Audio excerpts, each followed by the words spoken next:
Greetings, Dr. Beckett. Welcome to the Quantum Leap Podcast. Hi, this is Caitlin Bassett, and you are listening to the Quantum Leap Podcast. In 1995, theorizing that one could time travel within their own lifetime, Dr. Sam Beckett stepped into the Quantum Leap Accelerator and vanished. After years of attempting to bring him home, the project was abandoned. Until now. Dr. Ben Song risked everything when he used the Quantum Leap Accelerator to travel back in time. Now our team's working to find out why. As he leaps between bodies with no memory of who he is, he still has one hope. That his next leap takes him back to the place and people he calls home. Addison? You are listening to the Quantum Leap Podcast. This is episode 116, Atlantis. No! Wait! Stop this! Oh!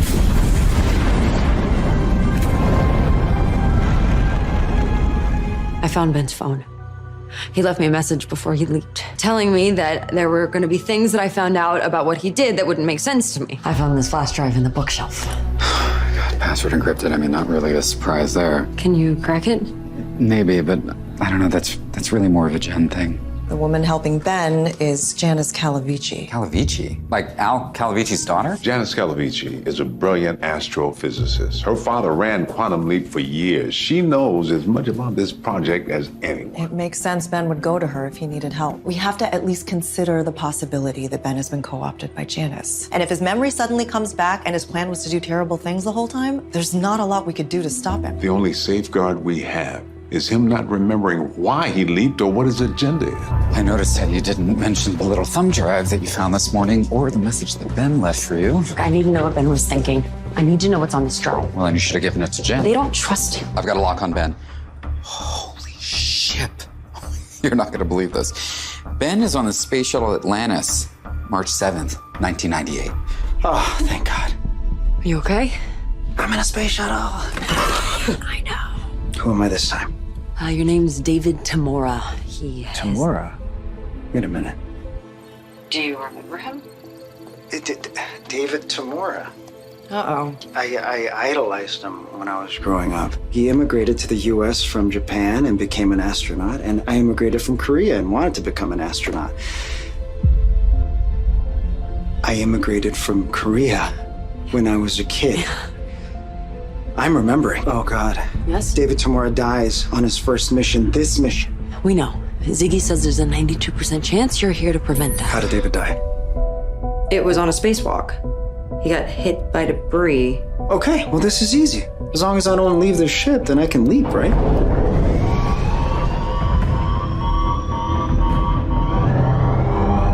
What'd I do? That wasn't you. Payload doors are jamming. The explosion knocked out long-distance comms. We can't contact Houston. Okay. With Reynolds out, I'm in charge, and I'm making the call to return to Kennedy while our window's still open. Yes, love this plan. Thing is, we can't land until we close the payload bay doors. Totally. Yeah, I know that. Yeah. In order to do that, we need to jettison that damaged ISS module. The explosion fried our remote capabilities. And the Canadarm got banged up and isn't responding. So we need you to get out there and toggle the manual release lever. You need me to... Suit up. We need you to do an emergency spacewalk.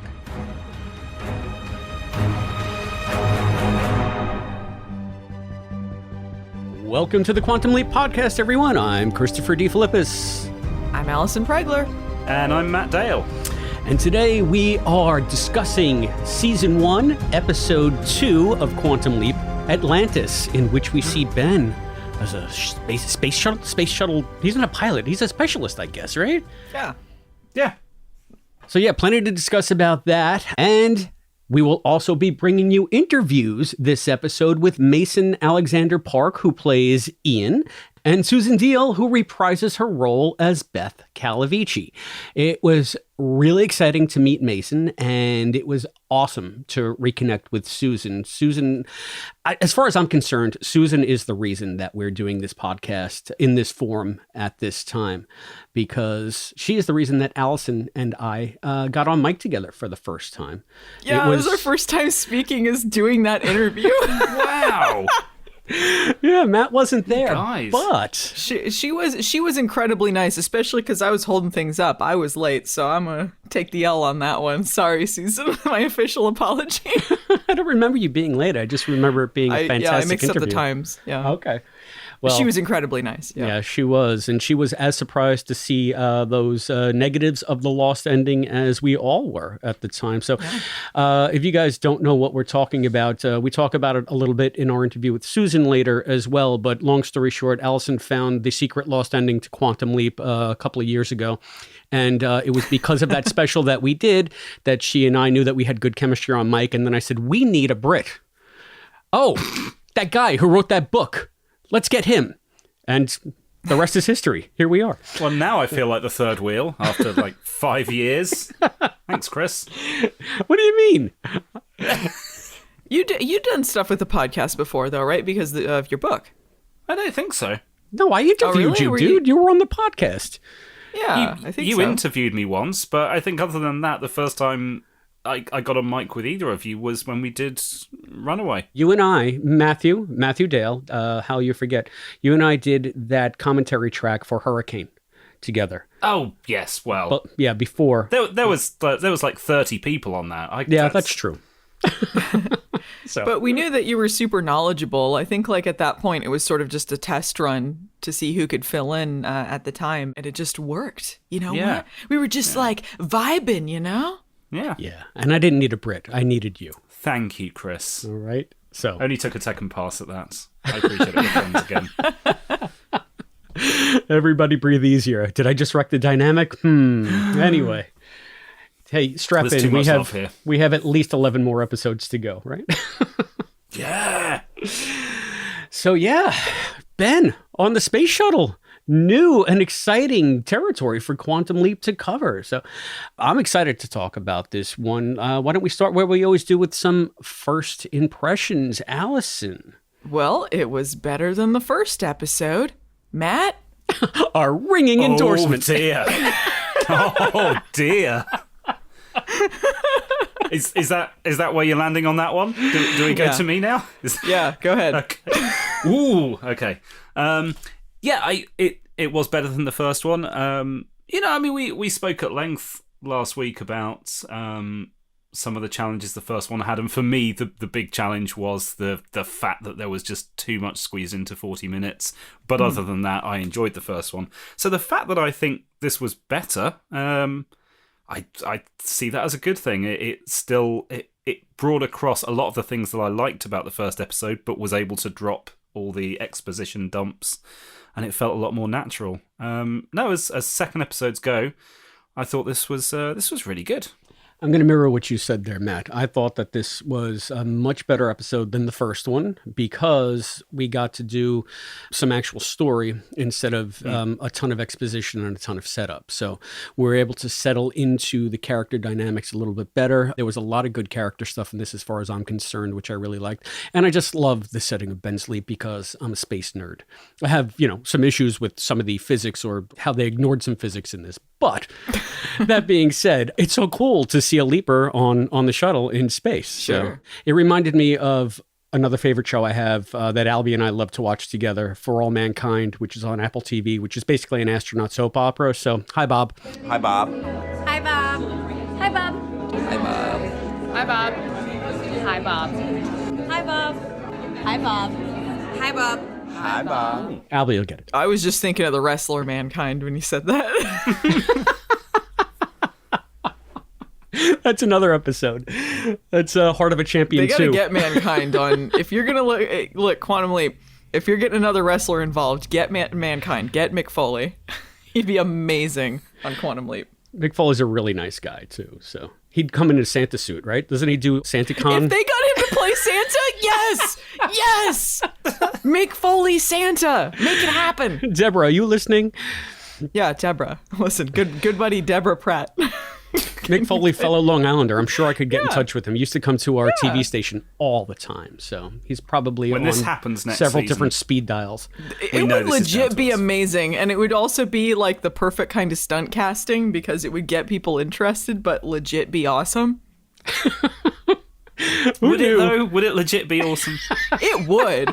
You can't tell me people would not. People were talking about, you know what, one of the most talked about things about New Quantum Leap is that Joe Montana ad that is most certainly not a leap, because people are like, what is that? They got deep fake Joe Montana looking through a mirror and what? There's a new Quantum Leap. It got people talking. So if people found out that Mick Foley was on Quantum Leap playing Santa Claus, you would get eyeballs on that screen. And he can't be any worse of an actor than Terry Crews was. Or is that, what was his name? Not Terry Crews. That's the dude from Everybody Hates Chris. Terry Funk. Terry Funk. Thank you. Sorry, Terry Crews. You're actually a really good actor. But Terry Funk, oh boy. That was, yeah. Terry Funk was in his element. When you talk about getting wrestlers into sci-fi shows that are wrestlers that are not traditionally actors, my mind does not go to Heart of a Champion. My mind goes to that episode of Voyager that had The Rock in it before The Rock started doing acting. He was bad in that. I'm doing a video on that right now, actually. Good. That's, as soon as you start talking about stunt casting involving a wrestler, that's all I can think of. Please don't do that to Quantum Leap. I think Mick Foley's not too bad, though. I've seen him acting. He's not the worst. Good. All right. From our mouths to mankind's ears. How did we get onto this? Yeah, I don't know. Oh, because he was talking about his space show for all mankind, and then I mentioned wrestling. Okay, so we were talking about space stuff. Did you have more stuff to say about your show, or can I jump in with some stuff? I don't have anything more to say about my show. Can we talk about Quantum Leap now, Chris? Apple TV, yes. Right. Let's talk about Quantum Leap. Here's the thing. I really enjoyed the leap on this one, actually. I just wish I'd seen it. I don't feel like I saw it. I feel like I saw half of an idea here, and then every time it got interesting, all of the tension, all of the interest was completely undercut because they had to keep cutting back to CSI time travel. And I immediately was taken out of it. Everything that I predicted was going to happen when we were talking about 50-50 Project Leap stuff, like there's just not enough time for this, has happened. It's exactly like I said. It's just neither story is serviced very well. And the stuff going on in the present day, it's not going to be very rewatchable. I've got to be honest. Once you find out what the mystery is, I'm not going to want to come back to watch it. I don't particularly like it now, but I think if you are interested in where that storyline is going, and once they get to whatever the mystery is, I don't know watching it back if it's going to be that compelling. It's funny you say that because I did have similar feelings to you in the fact that I think that they could strike a better balance between the two. Yeah. It's very much like it's almost the shows competing with each other. I think they need to bookend it with project stuff and minimally cut to it during the leap. That might be, but I feel like what they're trying to do is set up more of the character dynamics back at the project, which, your mileage obviously varies from mine on that. I thought that this was a stronger episode in that I got a better feel for all of the ensemble. And I think that they had much better stuff to do here for the most part. There was good relationship building that I saw. I mean, we had little cliques forming between Addison and Ian. We had a little clique between Magic and Jen. We even learned that Magic and Beth are basically old friends at this point. So they built some interplay and some dynamic that wasn't there in the pilot because it was just too rushed.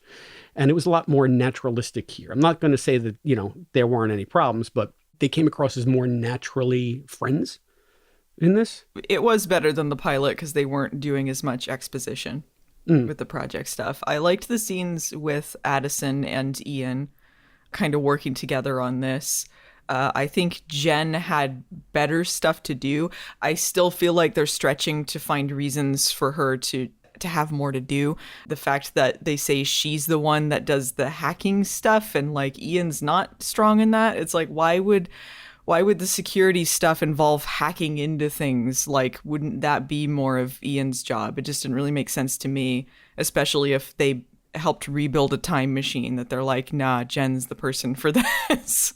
I am hoping, and I'm ready to be proven wrong with this, but I'm hoping that there is some twist with Jen coming up, because yeah, I was pleased that she had more to do, and she got some good stuff to do in this episode. But like Allison says, it's still filler, and the only way to justify that is if it turns out down the line that she knows more than she's saying, or there's something else going on that means that, oh, actually, you can look back over these episodes and say, right, I get why she was there. If this is it, if this is what she's going to be, then, yeah, I'm not sure how much I'm going to connect I have to to disagree with both of you guys on that. I think that this was Nanris's episode. I think that one of the things that we dealt with these characters in the second episode was that they're all somehow feeling betrayed by Ben in different ways. Addison, of course, most obviously, trashing her apartment and obviously being really upset. But they made it so, and maybe this was a little bit, tell, not show. They posited Ben as sort of the team leader, the one that guided everybody, kept everybody together. He was the glue. And it seems like in his absence, they're starting to fall apart. And I felt that Jen did a very good job of stepping in to fill that void, as they had described it, because she was the one. If this were another show, if this were really, truly badly written, this thumb drive drama would have been like a 4-episode arc where everybody's in little competition, like, clandestine over here and clandestine. And it would have just been the most boring, needless subplot where everybody's at odds. Was it not boring here? No, but yeah, was it not boring? Because I was bored. Did feel like it was a big, we're never going to be able to hack it. All right, okay, look, we've hacked it. I think it went too much the other direction, that it was thrown away very quickly. Yeah, there's a lot of stuff that are kind of thrown away. I would have liked to see Addison trash her apartment, but I didn't. Yes! So it was like, all right, like, I guess that would have been a moment if we'd seen it. Yeah. It would have been a moment if we'd seen Ben feeling anything about this whole, them not trusting him anymore. Like, I wish I'd... Yeah, he's like, I get that. I wouldn't either. That's fine.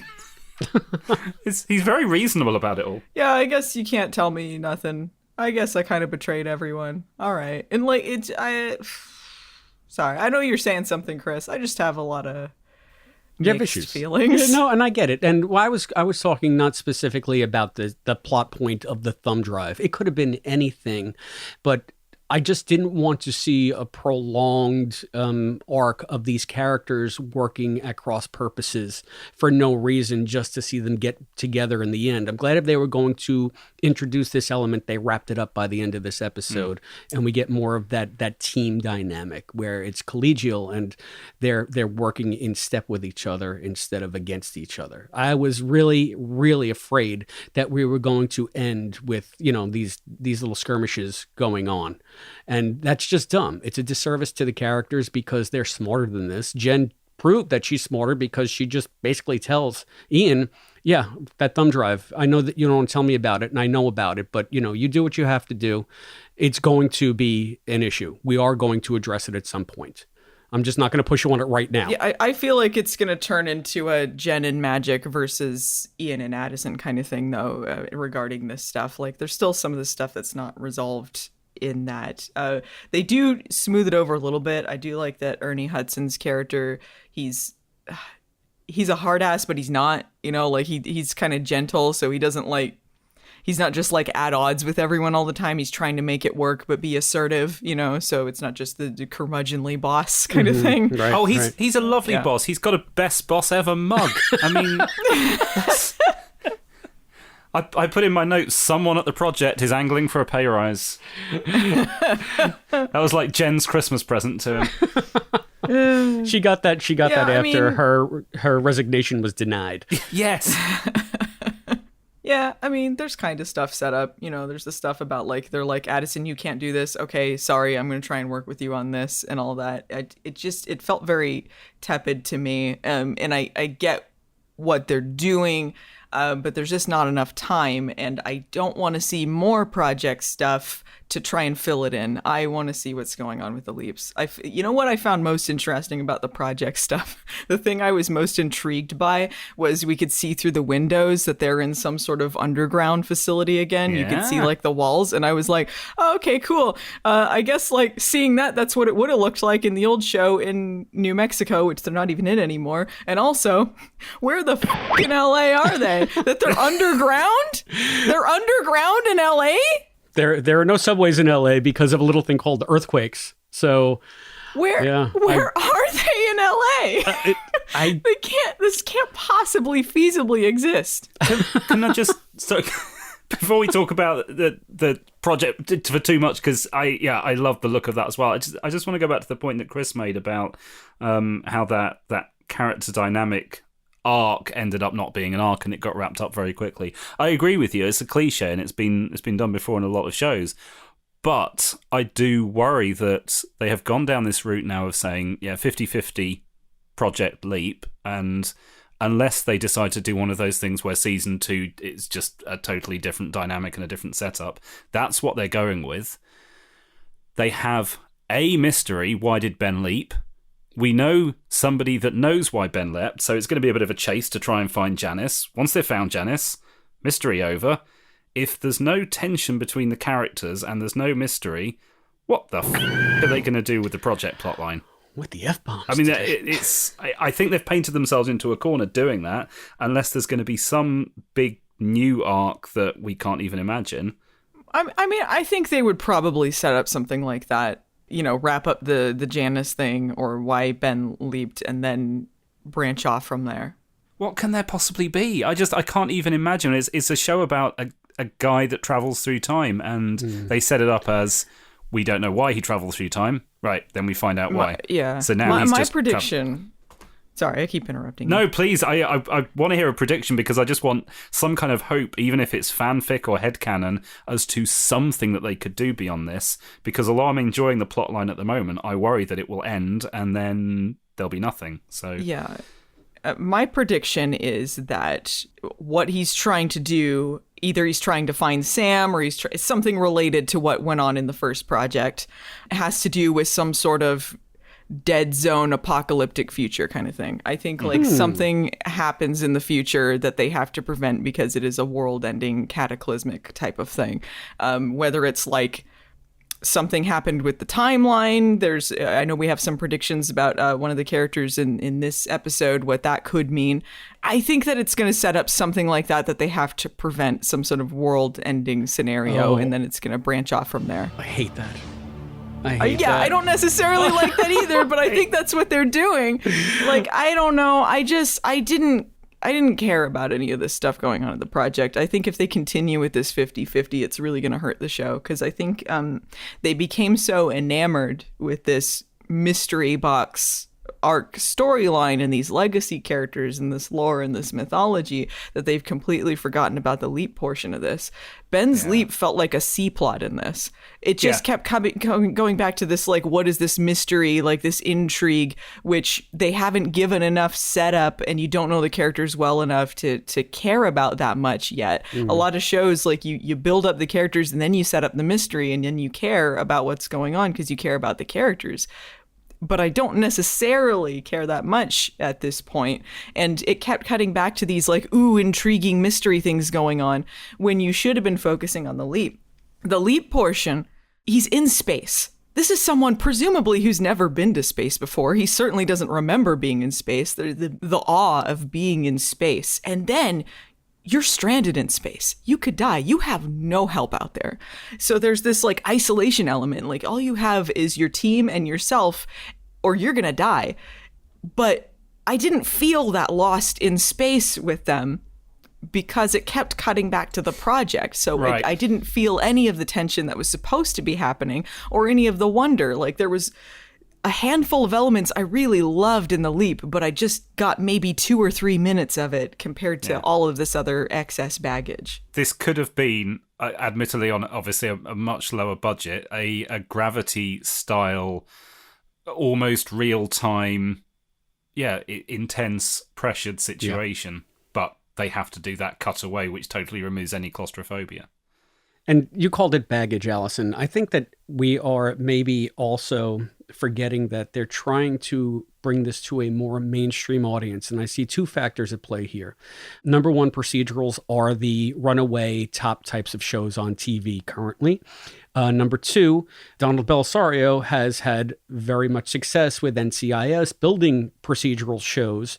So they sort of know what works to grab a mainstream audience. I think all of this back at the project stuff is designed to pull in that type of viewer who doesn't really know Quantum Leap or time travel but we have a procedural, we have a mystery, we have a chase, we have a bad guy, and we have the agents trying to track them down. That doesn't speak to me personally. I don't like procedurals. That doesn't speak to you. Apparently, you didn't like any of it.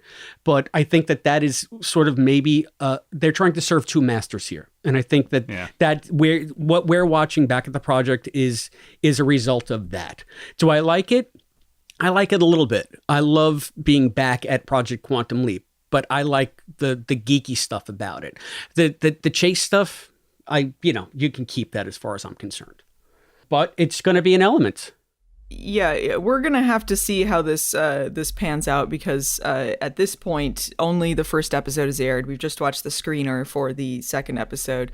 So mostly it's people reacting to the pilot. But I think all of this ongoing storyline is going to confuse and lose casual viewers.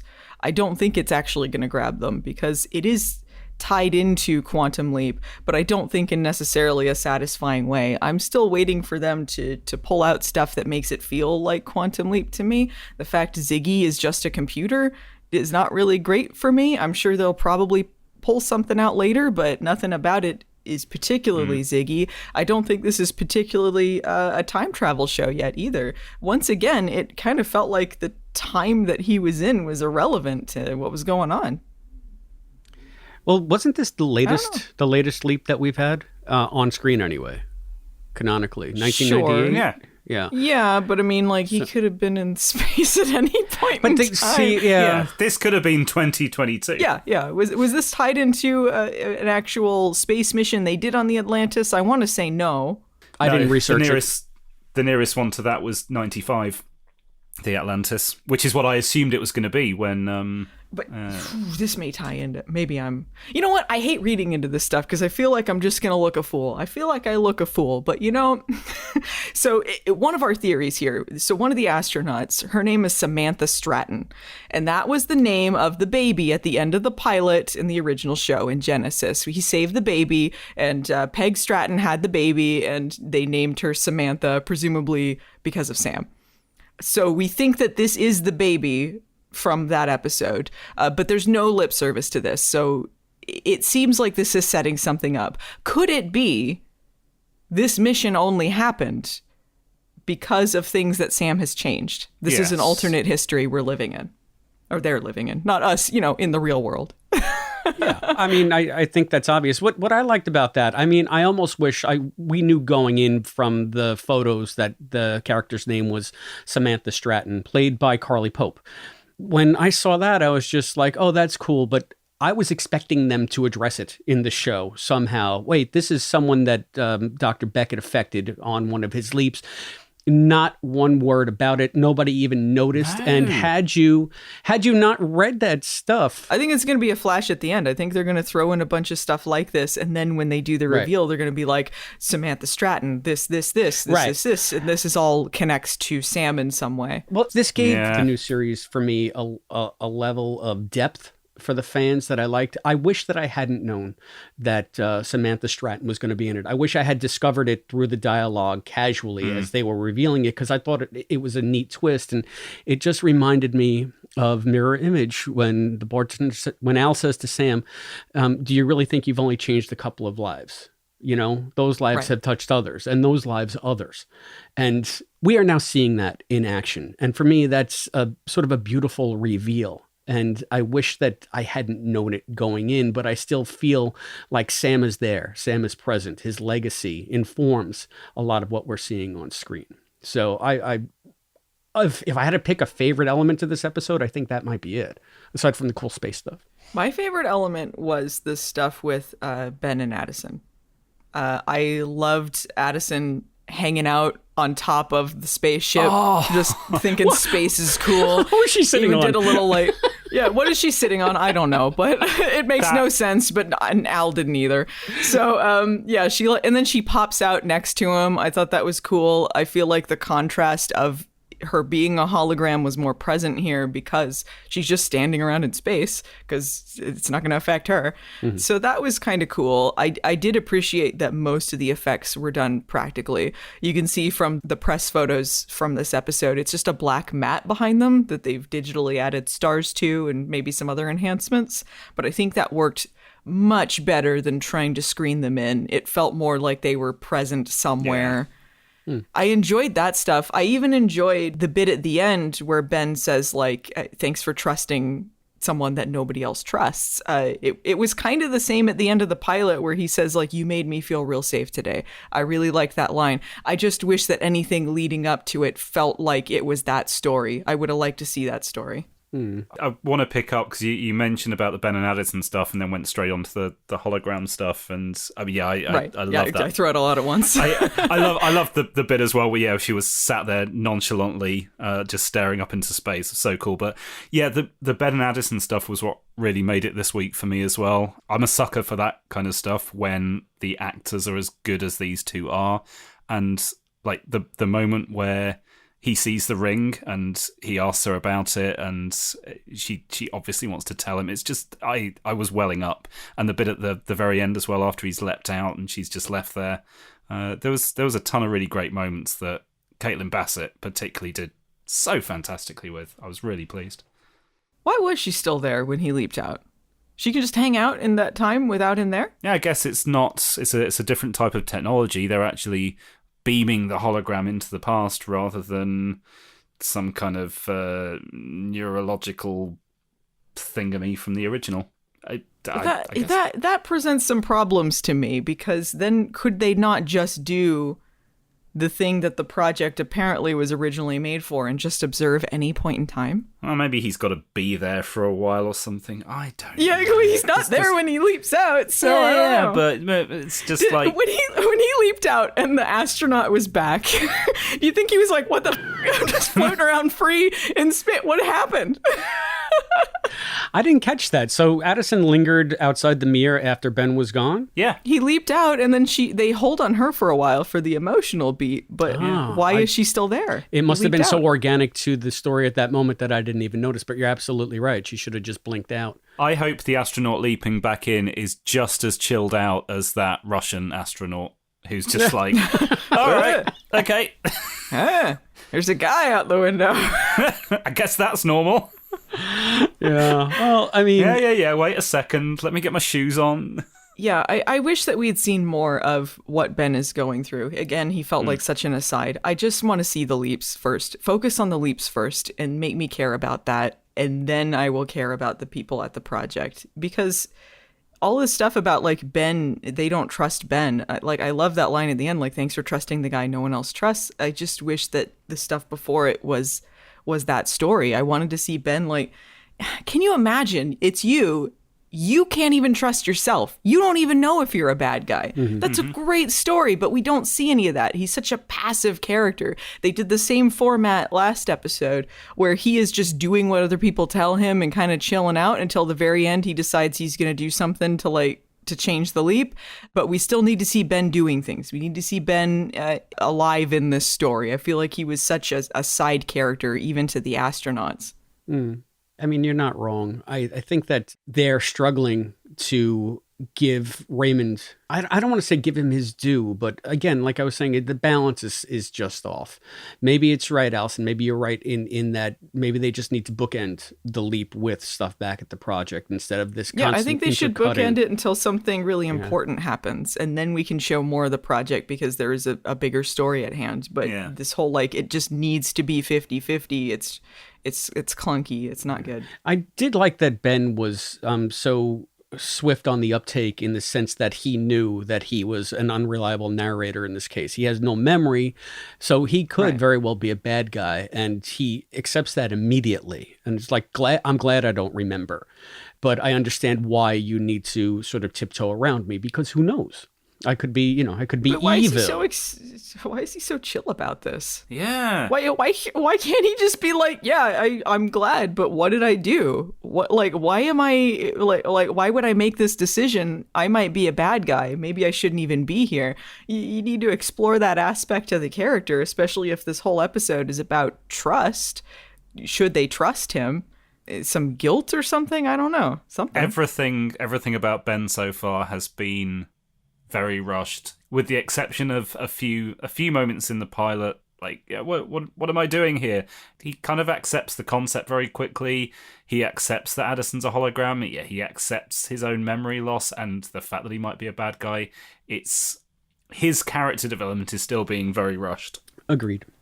And the story's like supposedly centered around him, right? But he just feels like he's just a plot device. It's Addison. It's Addison and Ian.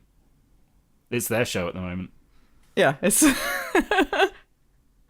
I don't know. The thing that frustrates me too is because it's not that there's nothing there; it's that there's something great there that they're just not capitalizing on at the moment. I want to see these leaps just with Addison and Ben.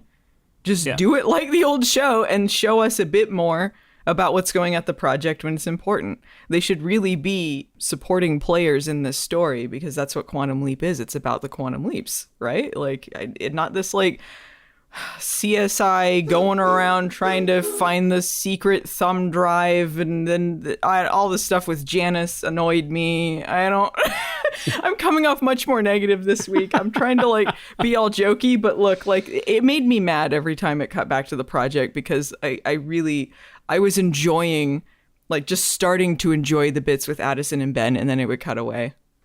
It almost feels like, and I'm trying to be accepting of this new dynamic, and I'm trying not to be, as I know you are as well, Alison, I'm trying not to be that guy that's just, I want it to be just like the original. It doesn't have to be like the original, it just has to be interesting.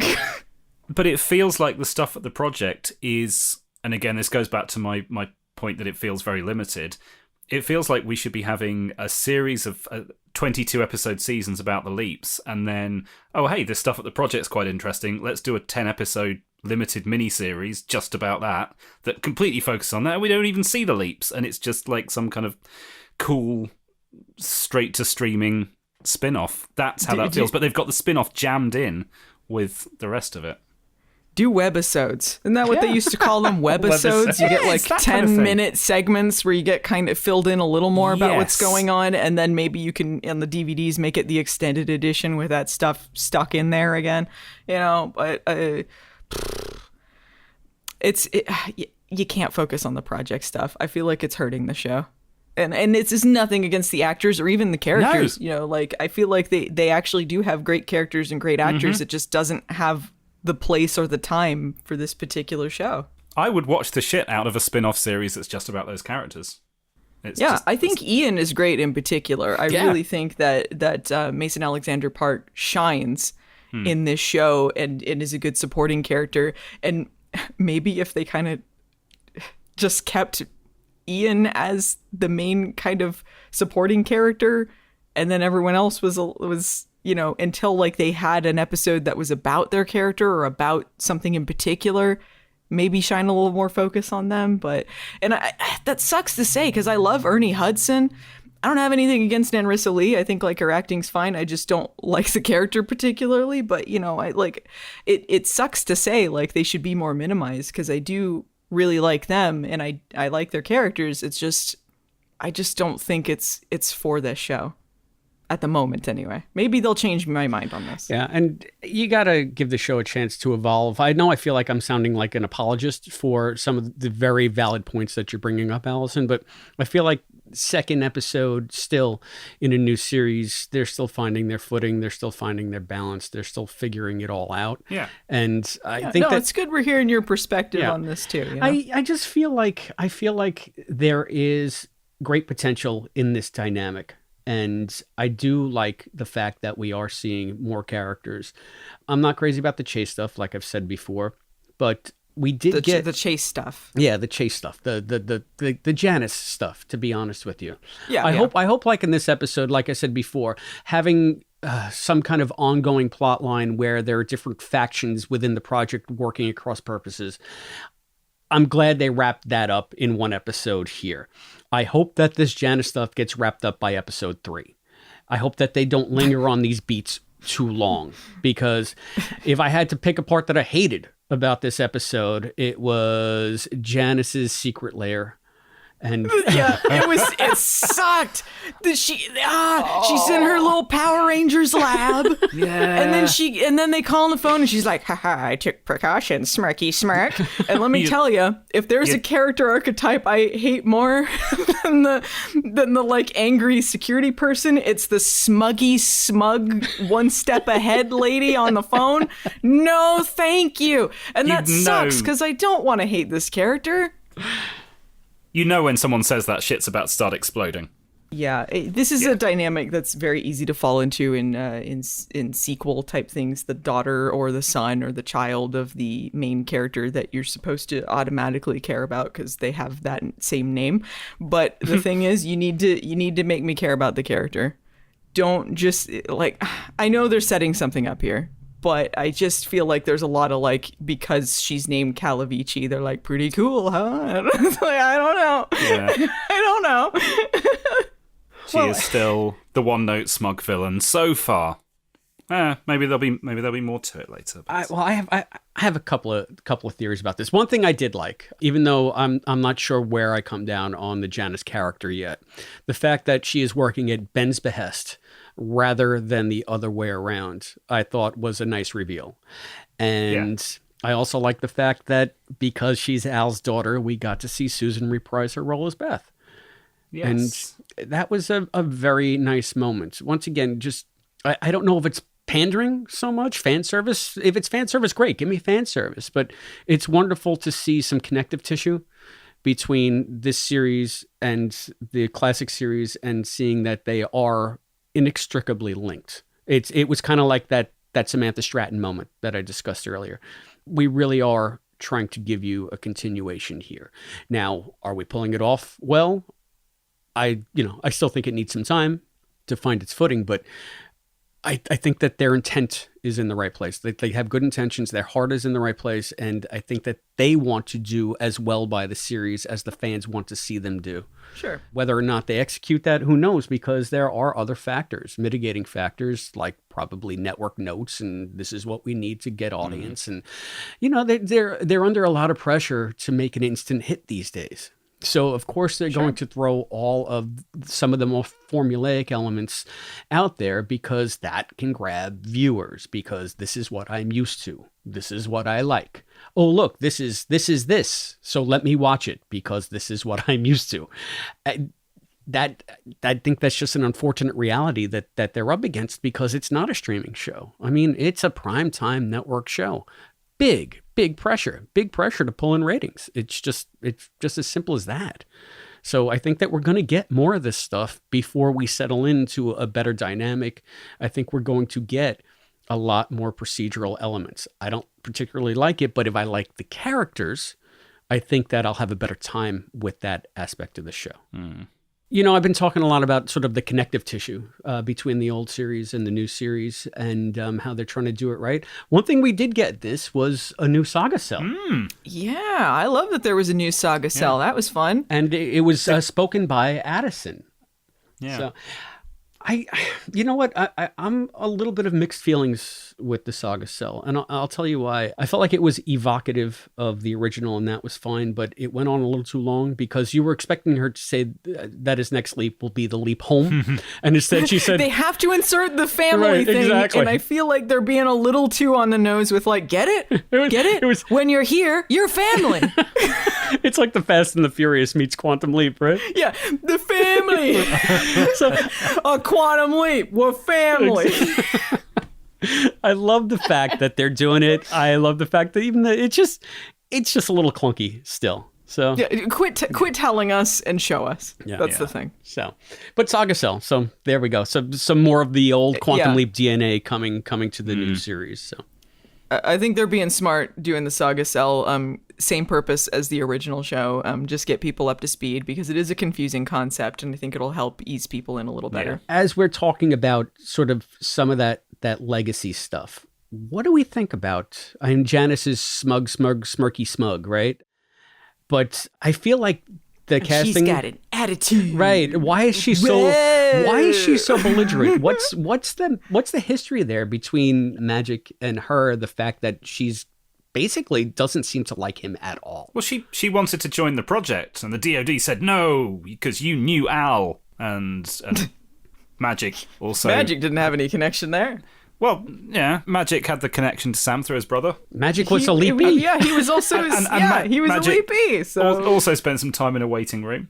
So yeah, I can see why she'd be a bit pissed off with Magic. Yeah, we'll have to wait till episode 4, which I believe is supposed to be about Magic's character. We're gonna have to see how they address the situation where he talks about his side of the leap, because they can't. Are they going to talk about the waiting room? Because it's not even a thing. I mean, they have to address it somehow. I feel like I would care more about the project stuff if it felt like we were seeing the things that make Quantum Leap. I would have liked to see people talking to someone in the waiting room. You can even connect that to the mystery box element of the leap. There's ways to do connective tissue to make it feel not so disconnected to what's going on in the leap. You could have tied more of the thematic elements of what's going on at the project to what's happening in the leap. There's a lot of ways you can connect this a little bit better. But yeah, I don't know. I don't know. I'm coming off more negative this week. Negative Allison.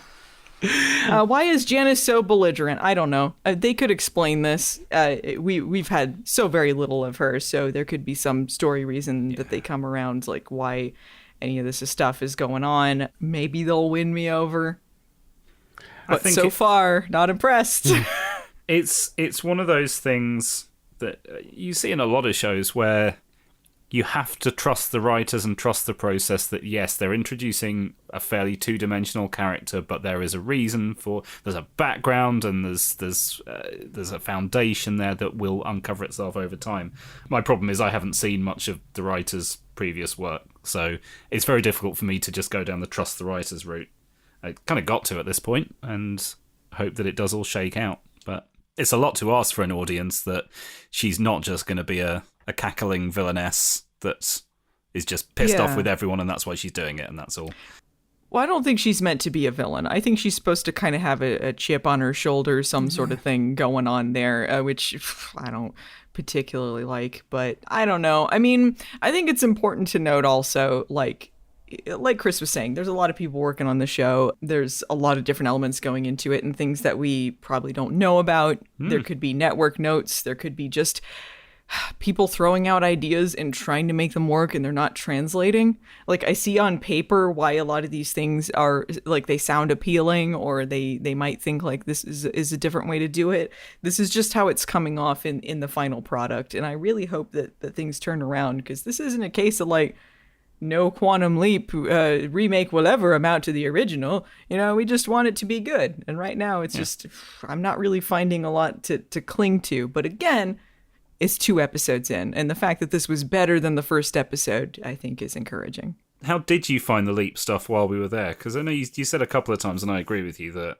you kept getting pulled away from it. But what about those times when we were there? I liked Ben saying, "Where's the space toilet?" It was very funny. I figured you would. Yeah, I thought that was funny because, like, what do you do? He knows nothing about space. He's like, I don't know, where's the space toilet? Trying to find a way to get out of this situation. And that made me want to see more of him navigating this situation because suddenly he's in space.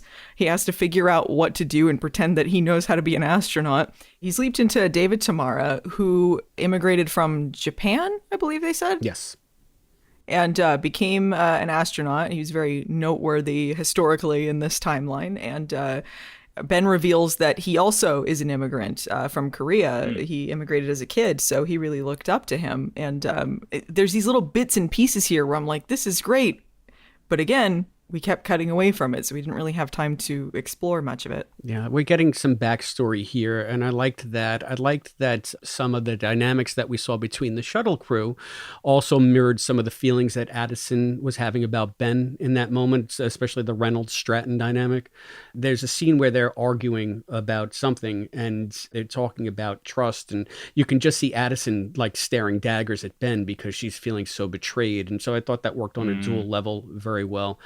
I loved Ben's hero moment at the end because she kept on saying, you can't control the leap. You can't control the leap. You know what I'm doing? I'm controlling the leap. And he leaps. Now, I have problems, like I said. I mean, this is a suspiciously large space shuttle with cavernous rooms that are apparently empty that he can just have a chat with his holographic pal with nobody noticing. This giant space toilet. This giant Do they have space toilets? They have zero-G toilets. So I got to think that there's a private area for that stuff. But I guess they take outrageous liberties with some of the physics. I mean, Ben just hops from the shuttle, which is in motion, towards the mirror, which is also in motion. I know it's all relative, but if he's off even by an nth degree, he just shoots right past the mirror and goes into a decaying orbit. It's as simple as that. So the fact that he goes and he catches the mirror, it's a nice moment. I liked it. It's just launching through space. You know what? When he started launching through space and he turns into like green screen CGI Ben just flying toward, I was like, yay! I really enjoyed that moment. But then he's at the mirror and he's holding on, right? And he's banging on the door. And, you know, that cosmonaut, yeah, okay, I see you out there. Let me put my pants on. But then he's talking to Addison and he lets go of the mirror. He'd immediately start drifting away. But he's just sitting there right next to it. Just like, what? Hey, chilling out in space. And the biggest plot hole that I saw, aside from all that stuff, which I just thought was goofy, I thought it was fun. Aren't astronauts always live mic'd when they're on EVAs? There's no way that he would be able to talk to Addison out there without them hearing. Like he's radioing he went in. from talking to Samantha and then talking to Addison, and I'm like, are they hearing all of this? Yeah, but like, the thing is, he presses his wrist when he wants to talk to them inside. In reality, he would have a live mic the entire time he's on the EVA, just in case of emergencies, just so they can tell him what he needs to do. And the other thing, the space debris that comes hurtling towards them like gravity, Matt. I thought of gravity as well. How did that debris not damage the re-entry tiles in the original history? Just because Ben ducked and didn't get hit by them? That changed him, and so it didn't hit the tiles. They hit him and bounced off him. They flew through a cloud of the stuff. I don't know how space works. Those pieces of whatever they were, they didn't even tell you what that space debris was. Did something blow up in orbit? Like, where did it come from? And I know that there's a lot of garbage. Timeline version of them stuff. Flew up and the paradox sent it flying through the air toward him, and then something Sam changed, and then Janice is like, I knew about that debris. Stay out of my way, magic. I'll send more space debris after your leaper boy. Yeah, the evil leapers were sending the space debris. They were hanging out off screen, and they just like kick it over toward them like, ha ha ha. Now that you said evil leaper, is Janice the evil leaper? I'm leaning towards that. So. I don't know if evil leapers will be involved, but I don't think Janice is. I think she's just got a chip on her shoulder because of them keeping her out of the project and whatever her and Ben were planning. Do you think at one point Janice and Magic will finally meet face to face, and then Carolyn Seymour will just walk into frame and say, "Oh, who's the studly morsel?" If they made Al's daughter an evil leaper, that would suck. Okay, I'm just gonna tell you. I think if they involved the evil leapers, that would be fun. But I think if they were just like, "Haha, it's Al's daughter, but she's an evil leaper," I'd be like, ugh. No, Allison, this is the moment in the podcast where Martin Garrow sat there with his earbuds in and just crosses out a big bit of the script. Allison, they're not listening to our podcast, but if they're listening to our podcast, like, I just want to say, I wish the show nothing but success. Yes. You know, I have critiques for the storylines. I hope that this is funny but constructive criticism.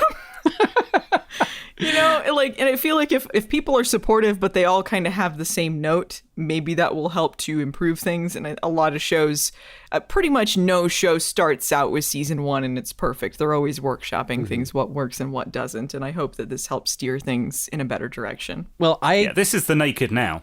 I mean, this is the Naked Now. It's not as bad as Naked Now. No, exactly. It's not. That's my point. In terms of positioning, look Yeah. at this compared to Crew of the Enterprise Get Drunk. We're in a good place right now, guys. This is really good.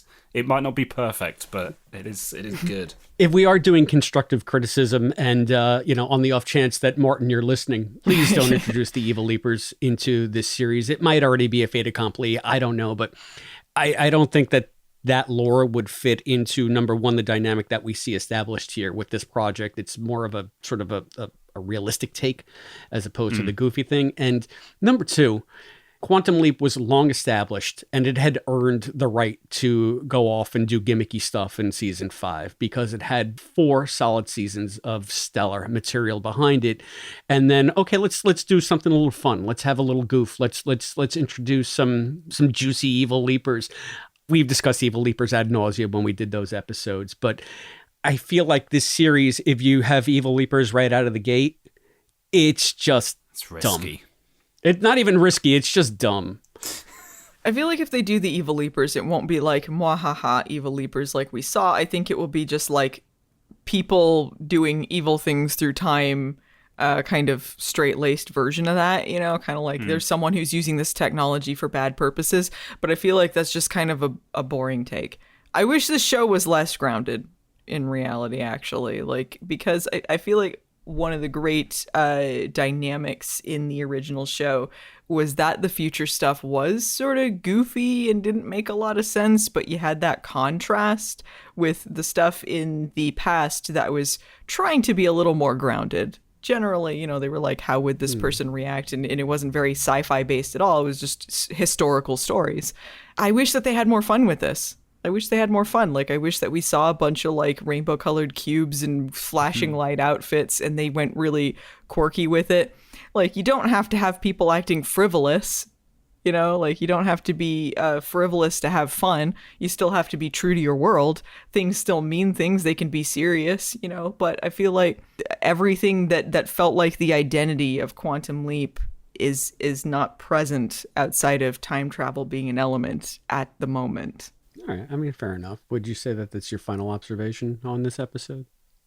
Yeah. I'm sorry. I'm being a bummer. You're not being a bummer. No, I think that you are voicing what a lot of fans are feeling, and it's a legitimate concern that you have. How about you, Matt? Yeah, I'm going to pretty much repeat what I said up top. I really enjoyed this episode.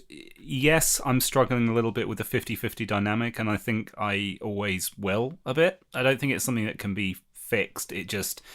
that's the show that they're going for. And if that's the show they're going for, it's fine. And what we saw here was 2 really good plots. I enjoyed both of them, particularly the stuff between Ben and Addison. But I know, Chris, you're not enjoying the chase stuff. I'm enjoying the chase stuff. I'm enjoying the Janice stuff. So yeah, I was really happy with this episode. Just taking a while to get used to this new split. I agree with, in main, what you're both saying, to be honest. I think the character stuff in this much more than the first episode. I think that we're going to be able to settle into these characters with a little bit more depth as we go forward. But I think Allison is absolutely right. I think we need a better balance of Leap and Project. I really want them to spend a few episodes just primarily with Ben and Addison to develop that relationship between them. And I mean, I know, Matt, that you said that, when he asked about the ring, you kind of welled up. I wanted to well up. I'm just not feeling a connection between the characters. And I want to. I really do, because I did feel it in the pilot. I did feel it at the party after I saw the episode a few times. I was genuinely, moved by the fact that they were going to be separated by time. But in this episode, I wasn't feeling it, and I think it was because it still hasn't struck the balance yet. I want the show to get down to the business of being Quantum Leap and then give us more Project. And Allison, I know that's exactly what you've been saying this entire time. I'm not adverse to more back at the Project stuff, but I think they just need to spend some time with Ben. Yeah. Yeah. Ben is the main character. Yeah. He's and it's not just, because it's Quantum Leap and he's doing the leaps. The whole mystery is surrounded his character, but it feels like his character is being kind of forgotten, and they just kind of talk about him a lot. But yeah. I wish that we saw more of the things that they were saying. Yeah, I think we did a little bit in this. I know we're on final thoughts, but just one aspect that we didn't touch upon that I really, really enjoyed again with the leap portion of this. Throughout the whole beginning of the episode, they were talking about how Ben was basically their leader, and he was the one that was able to get them all going in the same direction, and how much they missed that. Now we get to see Ben do that with the shuttle crew at the end when Commander Reynolds wants to get them home. He wants to enter the orbit, and he's making the wrong decision. And Ben sort of takes everything he's learned on the leap from the different players and uses it to his advantage and channels them all into the right direction. So we sort of see proof that he is capable of putting a team together and being an effective leader. And I liked that because they didn't just tell us, they told us and they showed us. Yeah. I thought it was a very funny cut when he's talking to Samantha and then like she's like, don't tell him I'm doing this thing. I'm going to do it. And then like, we're just going to get this done. And then like smash cut. He's like, hey, she's doing this thing. It's like, oh, all right. But you got to know why she's doing this thing. And he was able to communicate that effectively. Right. It's the space stuff that I'm not explaining very well. I've seen this through once. But I feel like that's also, you know, like, yeah, I have less time to analyze this than with some of the older episodes. That's true. But yeah, I just see glimmers of hope and good bones, like a good foundation for Ben's character. I just want to see more of Ben. So, yeah, give us more Ben. Give us more Addison. We're rooting for them. Just show us them. That's where the heart's going to be. You know, like Sam and Al was the big heart of Quantum Leap. Originally, it really wouldn't have worked without these two. And I feel like you need to build up what the new hologram and leaper dynamic is, because the leaps are the plot of the show. Well said. Well, I think with that, we are going to close the books on this discussion of Atlantis, but stay tuned because after the break, we will be bringing you those interviews with Mason Alexander Park and Susan Diol. The QLP is brought to you by listeners like you. Please go to patreon.com/Quantum Leap Podcast and give as much as you can. For as little as $1 a month, you can be a contributor to the Quantum Leap Podcast. It goes to covering our server cost and helps keep the podcast going. Thank you. On the latest episode of Fangin. This is my first time watching The Muppet Show on Disney Plus right now. Oh, you're so lucky. I'm rewatching them at the moment. It's fun, isn't it? I don't understand, like, all of a sudden this cult of Kermit that has arisen. Cult of Kermit? I'm going to violently disagree with you. Violently? Yes. Like Animal? There's nothing funnier than a Muppet pulling out a gun for no reason. Pigs in Space was genius. People were getting so mad about the warnings at the beginning. Cancel culture, cancel culture. They just want to manufacture controversy. I'm sick of hearing the words cancel culture. Oh, don't get me started. Foreknowledge hasn't been in print for 25 years. Cancel culture. I am a victim. I didn't even know. To find out how to hear this and other Patreon exclusive shows, go to patreon.com/Quantum Leap Podcast. That's patreon.com/Quantum Leap Podcast. You know what the best part of this podcast is? When it's over! And we're back, and as promised, here is our interview with Mason Alexander Park. Welcome to the Quantum Leap Podcast, Mason. Thank you. Thank you for having me. Well, I'd like to start with just a little bit of background to help Quantum Leap fans get to know you, since everybody is so new. I've done some research. I see you have a real solid background in stage work, including last year's production of Hedwig and the Angry Inch, which I loved watching your performances on Instagram from Times Square. That was great. And I can see that you also have a growing film and TV resume, including Netflix's Cowboy Bebop. Again, I love that. And a breakout role as Desire in a little show no one's ever heard of called Sandman. And now that, you're doing all this stuff, can you tell us how you got here? How did you get started acting, and what was the road that led to Quantum Leap? Yeah, I mean, I started acting when I was young-ish. I always loved film and television just as a medium, and when I was really, really little, I would probably around like 5 or 6, I would only watch the like special features to films that I was a big fan of, like Jurassic Park and Jaws and all that kind of, like a lot of Spielbergian stuff, on just a loop. I would sit and I would watch, you know, like 2 or 3 hours of all the behind the scenes footage that were on the VHSs, because I was so enthralled with the process of filmmaking, not so much as an actor, not so much from an acting standpoint, but just at the sheer artistic talent that's required of all the different departments, you know, to create something, especially in the big kind of fantasy and sci-fi world. So I always thought that I was going to be like Stan Winston. I wanted to do like animatronics and creature design in film and television. And I was just really, really into that side of the design departments that involved in big sci-fi stuff. And then that kind of, you know, went away when I found other hobbies and other things at school. And it just was something that I like held on to as a, like, oh, I would love to do, you know, a big Hollywood thing. And then my parents just kind of noticed that I had a knack for performance, I guess, in life. So they put me in like an acting camp when I was 7 years old. And that was kind of the spark for me. I went to this small acting camp for, you know, like a week or two at a time. And I would do it for a few summers in a row. And the funny thing was it was also themed. It was kind of like they definitely were working around some sort of copyright things with a lot of franchises by being like, and this is our Harry Potter camp, or this is our, you know, Lord of the Rings camp. And you would create as a group, all of the kids would sort of come together in the different design departments and acting departments and learn how to make a play. And so you would write it with, you know, your counselor, and then you would all costume it together and build props and then perform it in this big theater. It's called the Magic Theater in San Antonio, Texas. And so that was like my first experience performing. And then it wasn't until I was 13 years old that I got paid to act. I did a regional theater of production of Peter Pan.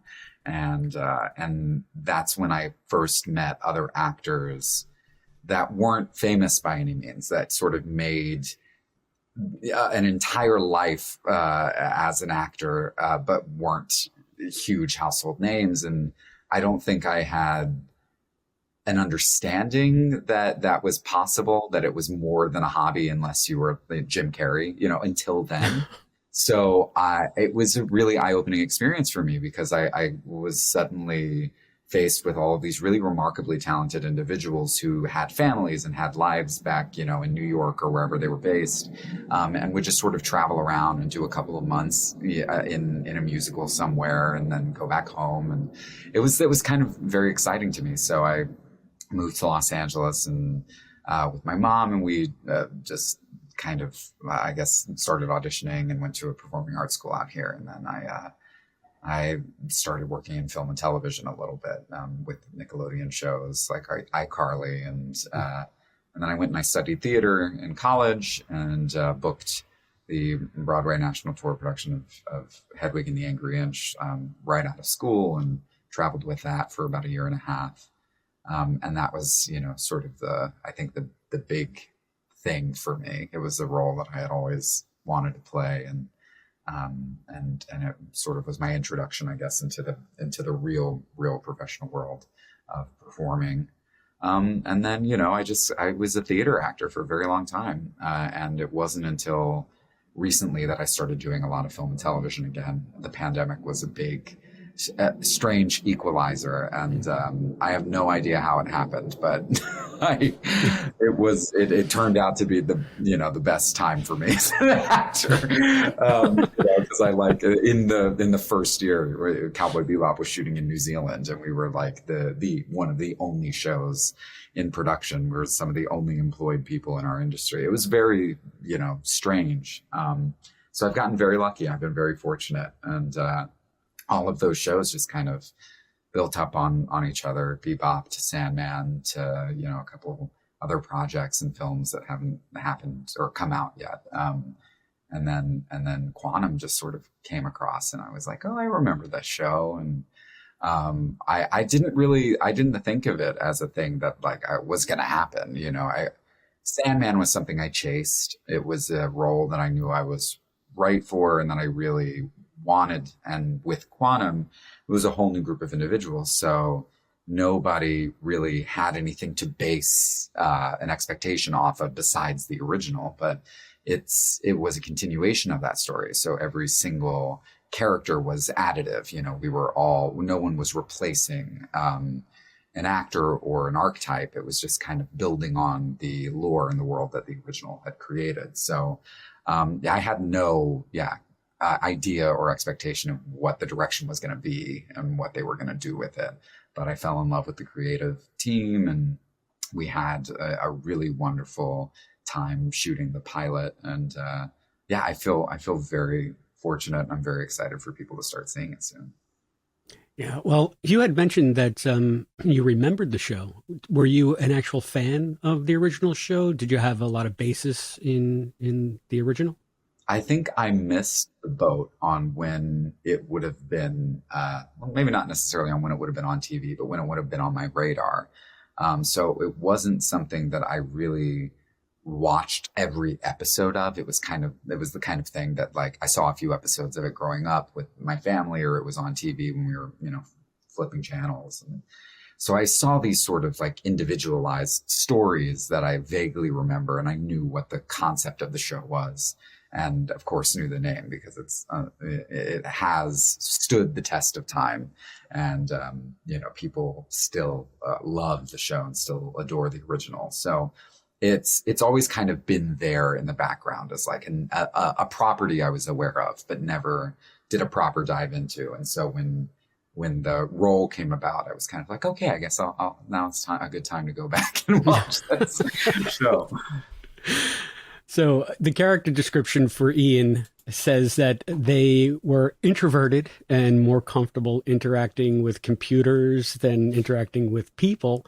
But what we've seen so far, Ian is completely different from that. I think you kind of blew that out of the water. How much of Mason do you bring to Ian? And did you have a discussion with the producers or with the showrunners to make the character more dynamic as we see it on the show? I think that it was sort of an organic evolution. When you get an audition for something, they always base these character descriptions. Sometimes it's not the creatives that write them. A lot of times it's the casting office that they read a script and they kind of, build their own idea of what the text means and what, they should be looking for as casting directors. So in this case, it's very possible that was written by our casting director at the time and wasn't written by, Brian or Steven or Martin. So we, that sort of flew out the window, I think, day one. We I had a Zoom meeting and sort of read parts of the scripts from it. And I think they realized very quickly that my version of Ian could take some of the geeky person behind the computer stuff and allow that to exist, but also make them a little more dynamic and relatable and real, and less of like this, I am, a non-binary person that's kind of insular and only can be friends with computers. Because I think that is a trope that is sort of played out. There's very little non-binary representation in film and television, but our first experience with non-binary identities on TV for most people is Taylor Mason in Billions, and that description could apply to both of those characters. So I think that it's really interesting to see how like one archetype from just the only amount of representation that exists can sort of pervade into all these different people's minds when they think, oh, like that's the kind of character I want to write. And then they go like, the only frame of reference I have is that one character from, from this other TV show. So I think there was an element of that still existed. And then everyone met me and was like, oh yeah, no, this makes way more sense. We should kind of just naturally follow the progression of where this Ian exists. And I think it's helpful, not only for me, but for the show as a whole, because we've leaned heavily into this kind of familial dynamic that a lot of shows of this type don't necessarily have from the jump. I think a lot of them develop it over time. It's sort of this ragamuffin, group of individuals that work together. But in our version, like, we've been working together for 5 years on this program. So it's nice to see from the jump that there is 5 years of history and that we're not learning to like each other at this moment in time. Like, everyone already has a relationship to one another. And yeah, so that was a nice deviation from the character description. That's also a deviation from the history of Quantum Leap, because usually we got very little back at the project. And one thing that comes across right away in the pilot is that family dynamic that you were discussing. But also, as Ian, you're filling a role at the project that was only explored through the character of Gushy. Very, very little in the main series. So you're interacting with the project staff, but you're also the main conduit to Ziggy. So first of all, I have to ask, because, fans and listeners are dying to know, will we have to wait long before we get to see you interact with Ziggy? That's a great question. I feel like there are a lot of sweet moments, but I think in the way that people are anticipating, I can't say when or how it will happen, but I'm sure it's going to happen, because you can't have Ziggy and not really dive into just how sassy and fun that creation is. So I would say that we'll all just hold our breath and wait and see. All right, now my next question, you might not be able to answer it, but what was it like working with Deborah as she reprised the role? Well, as of now, Deborah has just been on set pretty much almost every day as in a producerial context. So we've really just gotten to know each other and have her present as kind of the curator for the whole experience. Deborah is really remarkably giving and really wonderful to have involved so heavily, especially, considering how unbelievably important she was to the original and is to our version. So it's really nice that there's this continuation of her involvement in the show. But I, in terms of her specifically as Ziggy, that I cannot discuss yet. All right. Fair enough. That means there's something. Who knows?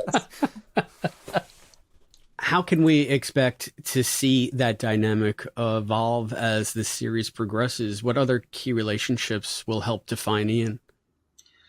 I think it's really nice to watch the way that the story that happens within the leap kind of has that ripple effect on the people that are in the present and vice versa, which is something that the original didn't have as many opportunities to explore or expand on, since we never really spent any time at the headquarters. So all of the information was kind of being fed through Al. And in our version, an element of that still exists with Caitlin as Addison, still disseminating information to Raymond as Ben. But there is a nice amount of time in each episode that's spent developing the characters and the relationships in the present. And it's really cool to see. For me as an actor, I've loved watching or interacting with, Raymond very minimally, but with Caitlin and Anarissa and Ernie to kind of develop the individualized quirks of each person back at the headquarters, because it really does deeply impact the way that we tell the story in each episode and the way that we sort of reveal the mystery or the way that we dive into whatever that time period is. Each person brings their own experience to that. And I'm very grateful that they are all such giving, wonderful actors, because it's so much fun to kind of just play with them and bring enough of ourselves to the roles that I think that also helps strengthen the relationships between everybody. Because, I don't know if in earlier drafts of this, had they not known all of us and not known how we interact, if there would be as much of a historical connection between Ben and I as best friends, or Caitlin and I as unbelievably close individuals, Addison. And a lot of that came from just the way that we interacted in real life, the way that we were just razzing on each other day one and truly all really felt like family from the beginning. And so I think the natural just inclination to write to our voices and write to our actual interactions and relationship has bled so wonderfully into the series that all of the relationships have been strengthened because of it. The pilot felt very tailored to all of you because you guys had a chance to do it twice. So you really had a chance to hone in on these characters and make it your own thing and closer to each other. Yeah, because, you know, when you get a script, like you pretty much you do what the script is, right? And there are moments of being able to deviate from that, but it is very, very rare with the time constraints of filming an episode of television that you can come in and just radically change everything. So the repilot gave us an opportunity to really reevaluate how we wanted to reveal certain aspects of the story, and also how we wanted to establish everyone's relationship early on. Whereas I feel like if we would have continued with the original draft, the original pilot, and sort of built on that, it might have taken a few more episodes to fully understand how like deeply involved everybody was in each other's personal lives. Whereas like starting with that engagement party, it's so clear and so immediate that like these people don't just see each other at work. We get together afterwards, and we are present for each other's big moments, and we are deeply supportive and deeply loving of one another. So the repilot really allowed us to show that from like the get-go, as opposed to making audiences kind of wait for those relationships to kick in, which I find to be so much more fun and enjoyable as an audience member. It's very much organic, and it came across. Yeah, you mentioned earlier about sort of moving away from that, the trope of the insular non-binary. And it's fantastic to see non-binary representation in a character in network television. What we've seen so far, I mean, we've seen the pilot. I read that original script that has now shifted up to episode 6. The non-binary element doesn't seem to have really come to the fore yet. Is that something that might be explored with Ian more in future episodes? I mean, I think it depends on the way that we continue to, craft the stories in this series. I'm sure there are so many opportunities with Quantum Leap to introduce audiences to concepts and ideas that, in the original were like, looking back, you'd be like, oh my God, of course, they did. But it's incredible to see what they were able to accomplish in the time that they were writing those episodes in. And I think that the same could be said of our version, because there are always different people that need to be introduced to greater audiences in order to help build empathy with, the masses. And I think that Ian's inclusion in the show isn't intentionally for that purpose. I think it was the way that our cast was brought together is just to represent the way that the world kind of, just looks and exists now. That group of people is exactly the kinds of groups of people that I see in every, situation. I mean, there might be some age differences and like other things which are kind of fun to play with in a work dynamic. But like, for the most part, I don't know many people in my experience that only have a very insular view of the world and only see the same, like, the kind of person all the time. Like everyone is constantly being introduced to, to people of different races and ethnicities and gender identities. And I don't think that at this moment in time, Ian's function in the story is to deliver some kind of diatribe on what it feels like or what it means to be non-binary, because it's not necessarily what the focus of the show is. I think that Ian's inclusion in the world is the radical move for them. And it's almost more powerful not to try to, do anything with that, because the normalization of our existence is the most important thing. I mean, like, I am so tired of getting scripts that revolve around a coming out story for, a queer individual and that kind of being it, or revolve around their relationship to their parents being, strained or being positive. It's like this reward system, that make other people feel good for like being empathetic to this person. And it's almost more powerful just to see that person in the room and get to know them and be friends with them, and their dialogue not necessarily have anything to do with their identity, which is what they've set up so far. And I know that, there will come a time, there will come an episode where I'm sure we will dive into what it means to be trans or what it means to be non-binary, because how could you not?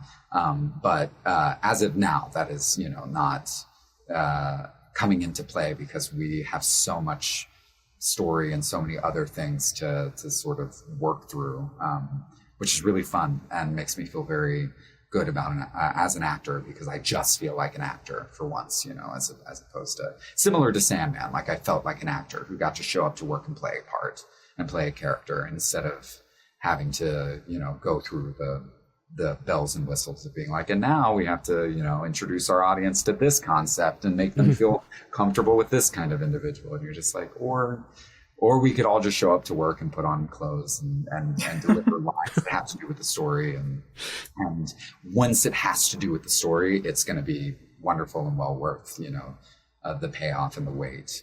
So I'm excited to eventually get to a point where we get to talk about it. But for now, it's so great not to have to.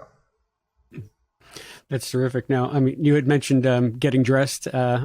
One of the things that we see that Ian holds in common with Al is those fabulous outfits. So carrying through on that part of the show. That pink suit. So good. Yeah, there are some great ones, great looks. Did you coordinate with the costume designer to nail down Ian's look, or did they come at you and say, hey, this is what I got?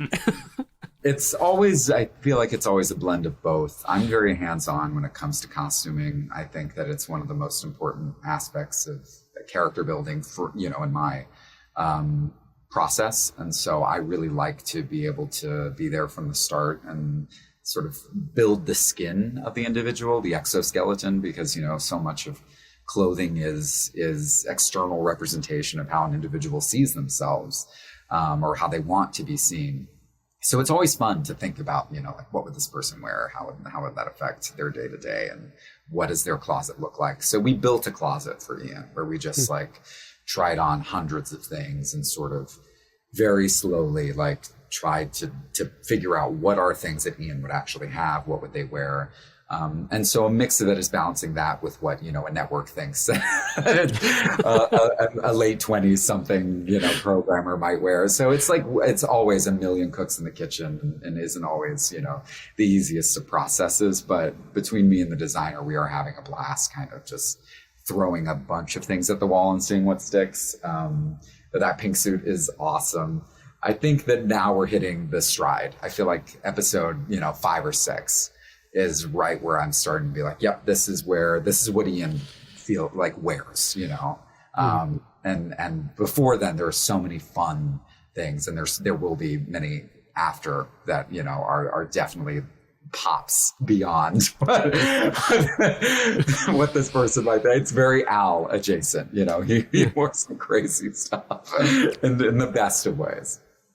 We can't wait to see you in the control room holding an old school hand link. And we know that your time is limited. So are there any aspects of Ian that we haven't touched upon, or of the story or the show that we haven't touched upon that you'd like to explore, or any tidbits that you want to give away to eager fans? No, it's hard when you're in the beginning of a thing. There's so little that can be said, but I hope that people really, really enjoy the first episode and can go along, for the long haul, go along with the ride, because as someone who has a lot of experience now in just the last few years of adapting popular IP, I find the aversion to things continuing or things being reimagined into other mediums to be very shocking as a fan of stuff. Because when I was, I still am a massive fan of a lot of the things that I was a fan of when I was a kid, and a fan of newer things that, I don't understand the fear of having more of that thing, because to me, it never, ever would impact the original or my experience with seeing, Quantum Leap or seeing Cowboy Bebop or reading Lord of the Rings, for the first time. And the toxicity in certain fandoms around like people of color and queer people kind of being included in those worlds has been so disheartening and shocking, considering we're in 2022 and I'm watching every TV show that's on right now in the fantasy and sci-fi space sort of grapple with the same like headlines and same conversations. We did it with Sandman. They're doing it to Lord of the Rings. They're going to do it to Quantum Leap. They're already doing it, I'm sure, to Quantum Leap. And it just makes me sad because like these shows are about humanity and about empathy. And this one in particular is about learning how, through walking through other people's shoes. The entire concept of Quantum Leap, the original, is built around the concept of empathy and kindness. And so I'm really happy that we're going to continue that tradition. I think the world really needs it now. I think that more optimistic shows like that should exist, and more shows showing the diversity of the human experience should be deeply welcomed. But to anyone who is afraid of this new version, or afraid of new versions of anything, I would just say it should in no way impact your experience with this thing that you loved and with the original. Even if you don't like something, or you don't like a character or a storyline, or you don't like the show at all, like that's okay. Then you will always have Quantum Leap, like you will always have the first Quantum Leap, and that's so amazing. It's so cool. And so maybe just have fun and enjoy the fact that there's more of it. and that would be my best advice for anyone that wants to leap into it, because leaping in all of this with kind of a fresh perspective and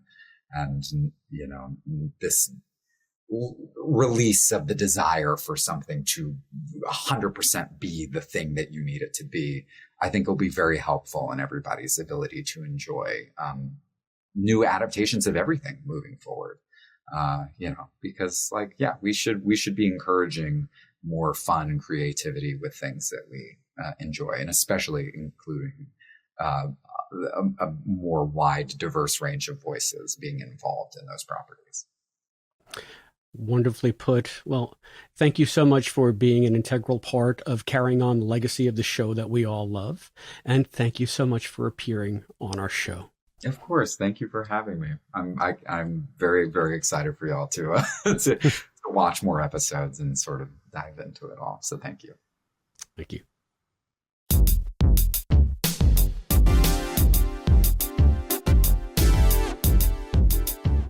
Guys, how cool was Mason? Wow. I was thinking about, I don't know, Matt, I was thinking of you, but Albie too.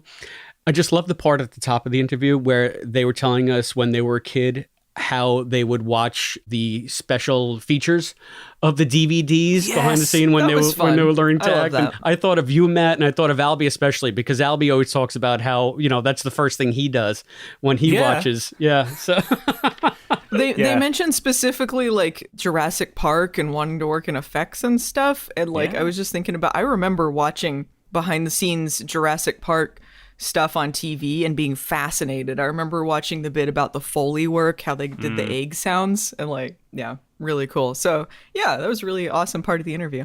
Yeah. I love the view that they had on the question I asked towards the end about the representation and how that was going to come out. And their answer was basically, it's not going to. This is it. And the answer that they gave, I'm sure they've been asked that a million times before, but it was very, very natural, very intelligent. I was really super impressed by the answer. Yeah, I meant to say something about it last time, but we just had a lot to talk about. That's one of the things I've enjoyed about Ian's character in particular, because there's the representation as a non-binary person, but it's not the whole of their identity. Yeah. And I feel like a lot of shows they fall into this trap of they just make that entirely their personality if they are non-binary or trans or gay or anything under that spectrum. and then they don't give them anything else. They don't allow them to be a character in their own right. And I think that Ian Wright gets to be a character. So I think that's really great. Yeah, I'm so glad that we're not seeing the usual TV bullshit of them shining a spotlight on a particular issue, so to speak, and doing a very special episode of Quantum Leap about the fact that Ian is non-binary and then completely ignoring it for the rest of the series. We're just seeing a person doing their job organically in the world like it is in the world. It's refreshing that they're able to take this approach to the character. I'm just so glad that they're doing that. I'm so glad that we were able to speak to Mason. They were so great, so generous with their time. Thank you so much, Mason, for coming on the show. Yeah, thanks, Mason. Thank you. That's not all we got, guys. So as promised, we have the triumphant return of Susan Diol. Here's our interview with Susan.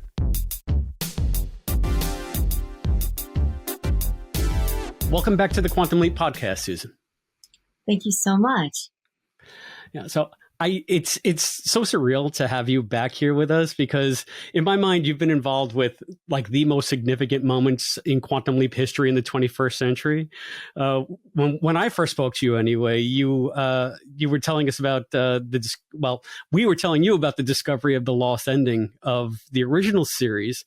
And now you're reprising your role as Beth in the continuation series. So it's just like, if there's stuff happening with Quantum Leap that's new, you seem to be somehow in the middle of it. So yeah, I know it's quite a thrill. I mean, I just so loved being a part of the show and working with Dean and Scott. That was just surreal, and what an honor, and what a sad day it was when Dean passed. Just that, but what an amazing actor, talent, human being. I mean, the two of them. Both of them had so much heart, and I feel like that really came through so much in the show. They just gave of themselves as actors, and you could really, I mean, both of them very emotional actors, which makes you really care about them. So as characters, but also just being able to work with them. It was such a joy and just an honor to see how they work. And, Dean was just so subtle and real. And every time I see that scene with us, I still cry.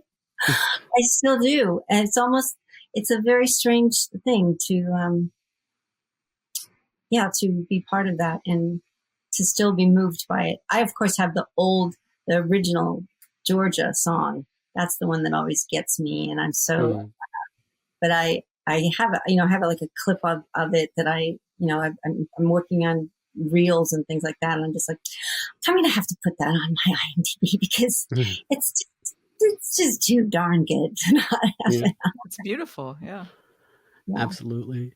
And I mean, it's funny. Last weekend, after we got done recording the podcast, we had been talking about Quantum Leap all day. And I was just like, oh, what do I do? I sat down and I watched MIA. And this was before we even knew that we were going to be speaking to you today. But I was just a mess at the end, of course, watching Georgia. I was just so that connection that you had with Sam and Al and sort of that integral part of the DNA of the old show that you became made Beth a very important character to so many fans. And we're also thrilled to see you returning to the role here in the new Quantum Leap. Can you tell us a little bit about how you got involved with the new series? Well, they just they contacted me and said, "Would you like to audition for the part of Beth?" Audition. How dare they? Well, I think the way that she had been written was, if you're doing the time correctly, that she would maybe be 70 because of when our episode was the time period that our episode was supposedly shot in. And so I think that maybe they were thinking she would be a lot older. But of course, I'm 60 and I have graying hair and, I have plenty of wrinkles and things like that. So I'm not one of the Hollywood people who's had a lot of work done. So I actually look my age. So maybe they had thought originally that they might need to have someone who's older. But I was so thrilled when I got to the opportunity, knowing that I was going to get to play the role again. And so that's how it happened. I auditioned for it, and I was in Iceland at the time, so I had to put myself on tape in Iceland because my boyfriend lives in Iceland, so I spend a lot of time there, and so I had to put myself on tape there. And he of course has his accent, so he's reading Ernie's part, and with his, I thought, oh well, I hope it's going to be okay because. Yeah. And so once they cast me, my manager called me from LA at like, I don't know, it must have been 1 a.m. and said, oh yeah, they need you here tomorrow. So, wow. So I, got a plane, got on and basically, got to set not next morning and I was exhausted and I had to, have to do the COVID test and do wardrobe and everything like that. But then I just went on set and got to meet Ernie, who, what a wonderful man and actor he was. What that he to me is like acting royalty. So I was a little nervous to be working with him because he's just a great actor and a really lovely human being. So that was quite a treat.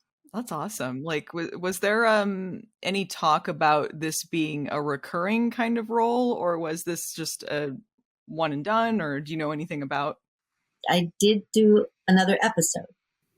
So there, and so I think it's kind of open-ended and I don't know. Yeah, you must find out from this episode on Monday that Al and my daughter is a part of the storyline. Mm-hmm. And, so she, I think, is going to be in several episodes. So, I think she's going to have to talk to her mother and, at some point again. But yeah, we have something that happens in the next week's episode, the following week episode. And she's quite a fiery, independent young woman who we have different ideas and opinions about what we should do with them. Well, I can't give out too much of the plot, but this is enticing. It's very exciting. It's very exciting. I do know that I shot one other episode, unless for some reason they change things and take me out of it. I do know that I am in one other episode at least, and I would love to, go back and do it. I think that my character and Ernie's character were like contemporaries. We could, certainly they could use an older sage woman to do something. Is this your pitch? Like if they're watching, like, hey, maybe recurring? I probably have all kinds of secrets that Al told me, and maybe even Scott Bakula's character. So they might need to get some information from me. Mm-hmm. True. Well, relating to the scene that we got to see in the second episode, it was the scene with you and Ernie in the driveway. And I was very happy that we got to see Beth Calavicci again, not sipping tea by the window surrounded by her calla lilies, but working under the hood of a muscle car. Like, what was that all about? Well, I don't know if they were able to keep in the dialogue about what I said about that, but that's Al's car. And, in the show, it hasn't been that long since he's passed away, kind of like in real life. And I think that she goes and kind of talks to him when she's working on the car. I think that now that, and I don't know if that's still in the scene. It probably is not. But nice. I think that it's a way to feel close to him, and he taught her a lot of things. And I think I remember in the original episode, I had a flat tire and I was trying to change it myself, and then Sam comes over and helps me, and so I think that she learned how to do these things, and she taught her daughters how to do those things as well. And so going to the car helps her to feel close to Al, because I think it's still a huge loss for her, him being gone. And I think that, they changed the whole course of her history by that scene, knowing that he somehow feeling his presence. And so and then seeing the last episode where you realize that they're still married. They had 4 daughters, and that's amazing. I'm so sorry. Yeah, that little bit was cut out. That character bit. I hope it comes out in maybe great. like behind the kept. scenes, extended scenes or something. Yeah. Because my God, I'm welling up now just thinking about her talking about Al in that capacity. Just watching MIA, just like it would have been. Producers, we know you're listening. Put that back in. I hope that's okay that I told that. I don't know if how that works. But when you were doing that one scene for that first episode that you appeared in, were you aware of the bigger story that was going on for the arc of the season, and how Beth and Al's daughter would be involved? Did that inform the way that you played the character, or approached the role? Well, the thing about these scripts is, that for myself, I got the one script. And I did refer to my daughter in the script, which I'm sure they're probably still keeping that in, where he needs to find her. So that was all the information that I had, and I didn't, until I did the other episode. Then I realized that she has more involvement.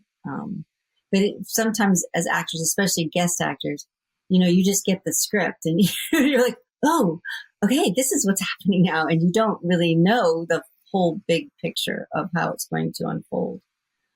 Yeah. But it's also so nice to see that Don and Deborah are still involved and kind of overseeing the project, since it was their baby. And she's still playing Ziggy, the voice of Ziggy, which is, I think, very cool. It's interesting. You mentioned a couple of times, obviously, the sort of the new plot line that Beth has been thrust into, and what you picked up from the script. I'm interested from a character point of view. It's been 53 years. You've played Beth twice as a young woman in her 20s, and suddenly she's 53 years older. All of this has gone past, regardless of the actual plot line. How did you approach aging up a character like that? Well, I mean, I myself have aged over the past 30 years. Gosh, yes, that's how long it's been, right? Or more.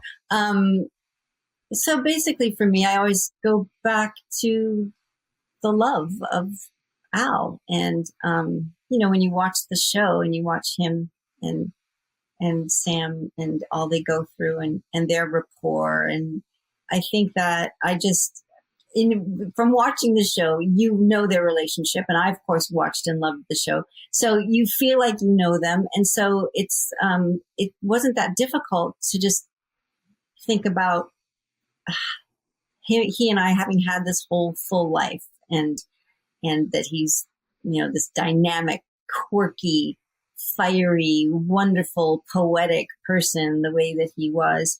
And so it wasn't such a reach, because I think fans feel this too with any series. If they've watched, the whole series, they're like a part of your life. So it wasn't that difficult to just imagine, oh, wow, I've gotten to be with Al this whole time, and we raised a family, and he was always there. He was probably always still fiddling around with things and telling me some things and then telling me not. But I would imagine that I have a lot more secrets about things than other people. And I think that he would confide in me, especially once, they couldn't find Sam. I think that was a big loss for him. I'm imagining as a person, as a human being, even though he's a character. But to me, I just tap into the feelings of the character, and it's not that difficult to imagine. It's, we're always imagining as actors. We have to just create things and believe what we're doing in the scene at the time. And so it's not that difficult to just create a life of what it would have been like to, be with him. And Dean, the way he was just so lovely. And, I could imagine what he would have been like to be in a partnership with. So we just create it. I'm sure it's also, you have the luxury of having the history with the characters to draw upon as well. So I was just, since you had mentioned that last scene where, that Beth and Al discussing Sam being lost. And I don't know if you know this, because the last time we spoke to you, we had just done the special about Allison finding the negatives of the scene that was supposedly the last one that was never shot. And then shortly thereafter, I guess about a year later, we actually found the footage of that. And someone released it online. Yeah, it was it was a footage of a rehearsal, of us rehearsing it. Okay. I was just wondering if you had heard any talk of them incorporating that into the new series, or if you can, if you know, and if you can tell us. I understand if you can't. No, I don't know anything about that. I just remember that day of shooting, and then somebody decided that they weren't going to do that. Maybe because they were leaving it open-ended. Maybe they wanted more mystery. So we didn't end up actually shooting it. We just had that rehearsal that was recorded. Somebody recorded it. So that was a rehearsal, because it sure looked finished. I mean, for a rehearsal, the blocking was perfect. You guys nailed it. I think everybody thought that was a final take. Well, it's been so long. I guess it is possible that for some reason I believe. Well, yeah, it could have been a take, and then they just said, "Okay, that's a wrap," or something. It's the beauty of television, especially as actors. You don't know if you're going to end up on the cutting room floor for one reason or another. So I'm thrilled that I'm still in the episode. I think one of the mysteries, because that final scene was not included in Mirror Image, was, did Al still remember the project? Was he still involved with Sam's life? All of this stuff. And I think, I know now with the new series, with you being in it, it's cool to know that that wasn't the case, that he was still involved with Sam's life, and that Beth knows about this stuff. It seemed pretty implied in what you were speaking about, that, or your lines in the episode, that Beth knows about the project, knows about Sam, knows about all of this stuff. And I would assume, I think in any marriage partnership, you confide in each other. It's the person that you trust most. And I think that, of course, those two characters, Al and Sam, really, that was such a great partnership, and they really trusted each other. So, I just feel that would be inevitable, that Al would confide in her. And, she's not like this tough. She is who she is, and loves him dearly, but also in her own right might have something to offer to team, to what's going on. So we'll see. Sure. It's funny to make that distinction, Allison, because we've seen that scene, we found the negatives, we saw the scene.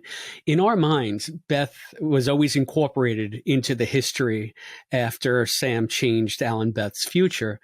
But this is the first time canonically that we see that Beth is still very much part of the whole Quantum Leap universe. Al didn't just go off somewhere and have a whole different life because he stayed with his first wife. She's just incorporated now into the lore and into the project. And yeah, it's neat now. We actually have confirmation of that. I never made the distinction because in my mind, it's a done deal. Of course, Beth is there. Of course, Beth is there. Why isn't she there? So yeah. So, were there any other little character bits? Because I'm sorry, I'm eating this up now. The fact that they took out that little bit where you talk about the car and about Al, were there any other little character beats that they put in? Because that to me is just, that's what Quantum Leap's about. Yeah.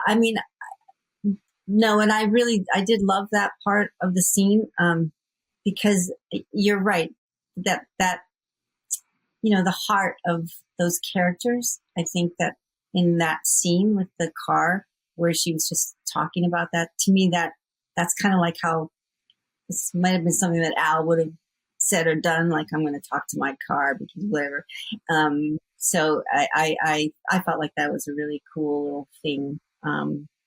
Yeah, and I know that there are NDAs and things like that might be preventing you as well, so I don't want to get you in trouble. Yeah. So, I mean, I know we've been touching specifically on that one scene. Are there any aspects of Beth's return that we haven't touched upon, or like little tidbits that you can give us for foreshadowing that we have to look forward to? We're just thrilled that she's going to be back at all. Well, I just think that she knows a lot about the original project, and that, there just may be some different things that Al might have kept, maybe. Interesting. Maybe not. Very well teased. I think Beth has a little safe in the house that's got like the old style hand link, and the old project ID. Maybe, I don't know. It'd be pretty neat to see. Perhaps there's a whole warehouse of things. I have no idea. Yeah, but I do like the fact that that they brought the character back, and that that she may have some information. And I did like working with Ernie. It did feel like we had a relationship, even though he of course didn't play the original Magic in the show. But I felt there was a history there. And of course there would be, because Al and I would have been married all this time. And so I would be, meeting and knowing different people that were involved, I'm sure. Because I can imagine, Al's character, like having people over and, just, I don't know, being very inclusive, and also being very appreciative of the fact that we're still together, and including me on everything, even if I'm, no longer working as a nurse but just, I feel like, and raising 4 daughters, I feel like we had a strong feminist viewpoint, and so I feel like that's probably a great thing. You've you already mentioned the kind of the casting and production element was quite rushed. You had to dash over there and film it, but you had to have that history with Magic. Did you have much time with Ernie in advance to prep, or was it right on set? Do it. I did not, but what happens is you get on set and you're like, and how we're shooting it, and we're doing your close up, and and it's just like. But then throughout the day, you have time while they're turning the camera around, or where they're working on the lights, or sound or whatever. And so I did get to spend time talking to him. But it was the kind of thing, from the moment I met him, I just felt like, I felt a kinship with him. Now, it also could be because I've seen him in many shows, and so in movies and things. And so, he has this natural essence of who he is, which is of a very, kind, bright, family-oriented person. He just has that. And he's also a person who is just welcoming, and, kind of like just took me under his wing, and was just, so I immediately just felt at home with him. And it was like, I feel like I've known him a very long time.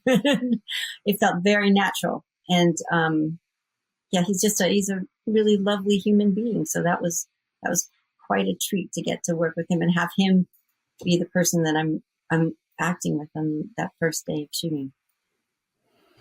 I think it was great to have the reintroduction of Beth through the other legacy character from the original series. It'd be interesting if we could get a story about how Al and Magic met and how they became so close, because technically Magic was just on a leap. Al was sort of there tangentially. Al would have had to have, sought him out, I think. And that's a whole different story. When you got to reprise the role again, did you get to work with any of the other cast? Have you had scenes with any of the main people back at the project? No, I did not. But there was somebody shooting scenes with Magic, and now I can't remember her name. It wasn't the two lead characters, the now Al and Sam, who are lovely, by the way. I from watching them, I was, oh, they're terrific. There was Nan Rissley. Nan Rissley. Pardon? Oh, maybe so. Yes. Well, and so she was just there. We were just, waiting for the lights or the camera. And she was lovely. Yes, because they were going around. She and Magic were going around doing something. That sounds like her character. Yeah, we noticed in the same episode, Ernie and Nan Rissa are walking around a very similar looking neighborhood, so we figure they're probably both being filmed at around about the same time. Yes, and she was quite welcoming and lovely, and I thought, oh, this is great. I love that group of the new people. I think that they chose very well, and I'm being a big fan of the show, I'm excited to see how it unfolds, what happens next, and yeah. But I love Ernie being like the in part of it, and kind of overseeing things, and he just has this great paternal way about him, and very strong and just solid, and so I feel like he's a great umbrella for all the rest of the characters. We're a little younger and maybe more emotional. Well, it's terrific to hear. I'm glad that it was such a good experience. I'm glad that we get to see more Beth, that she's kind of built into not just the legacy, but the future of Quantum Leap. And you've been so generous with your time. We're so excited to see the character unfold. Thank you so much for coming back to the podcast, Susan, and telling us about it. You're so welcome. I mean, I love the show, and I love that you guys have a podcast, and you're keeping the old show alive, and now that you're supporting the new show, because it's such a great premise. I mean, it's such a great premise, and especially wanting to, alter history for the better. It just, it's got a really positive message. So I'm really appreciative of you guys keeping it alive. Thank you very much. You're welcome. You take care. Isn't it wonderful just that we have like friends of the show now that are on the show, and like, we just have Beth back on the show. We're basically best friends. Hey, you say that. That was my first time. You guys have met Beth. Whatever. Oh yeah, we're best friends. Total best friends. But yeah, Susan was a delight as always, and it's fun to reconnect with her about the lost ending and all of that when that went down. So yeah, thank you so much, Susan, for, as always, being so generous with your time, for being on the show, and bringing the fans, the new take on Beth. It's take on Beth, take on Beth. Oh, the 80s music is going to be strong with this series. Yeah, thanks for coming back, Susan. Thank you. So that is now 3 great interviews down on the second episode of the new series, and we have more yet to come. We will be interviewing Raymond Lee, who plays Ben. Woo-hoo! Yes. Yeah. So we got in touch with his people, and he graciously agreed to be on the show. And we will be bringing you that in a future episode, hopefully the next episode if all goes well. So stay tuned for that. So much good stuff to come. So much good stuff to come. And so much good stuff happening. By good stuff, I mean we have new patrons. Everybody give it up. Heck yeah. For these new patrons. Now, this is the first time I've ever had to do this. Our first new patron is Al's Place Quantum Leap fan page. So obviously, Space Quantum Leap fan page. That's obviously Brian. Space Quantum Leap fan page. Brian Green. Yeah, I think he goes by Brian these days. Yeah, he goes by Brian these days. But they're just donating his Al's Place. So I guess maybe they're doing it through the Al's Place website for us. But thank you, Al's Place. Thank you, Brian Green, who has been basically the standard bearer for Quantum Leap, along with our podcast. But the Al's Place site, he's been plugging the heck out of our podcast. He's been plugging the heck out of the podcast, and his Al's Place site is still the premier online destination for everything Quantum Leap, the history of Quantum Leap. He just put up like a long list of the music that's included. He put up like 100-something screen grabs of the pilot. So if you guys are looking for screen grabs, you can find them there. Yeah, so thanks, Brian. The page has decided to support us at the $3 Quantum Leap Podcast Book Club level. And that means that I will be sending Brian or the page. Brian, you got to let me know where you want it to go.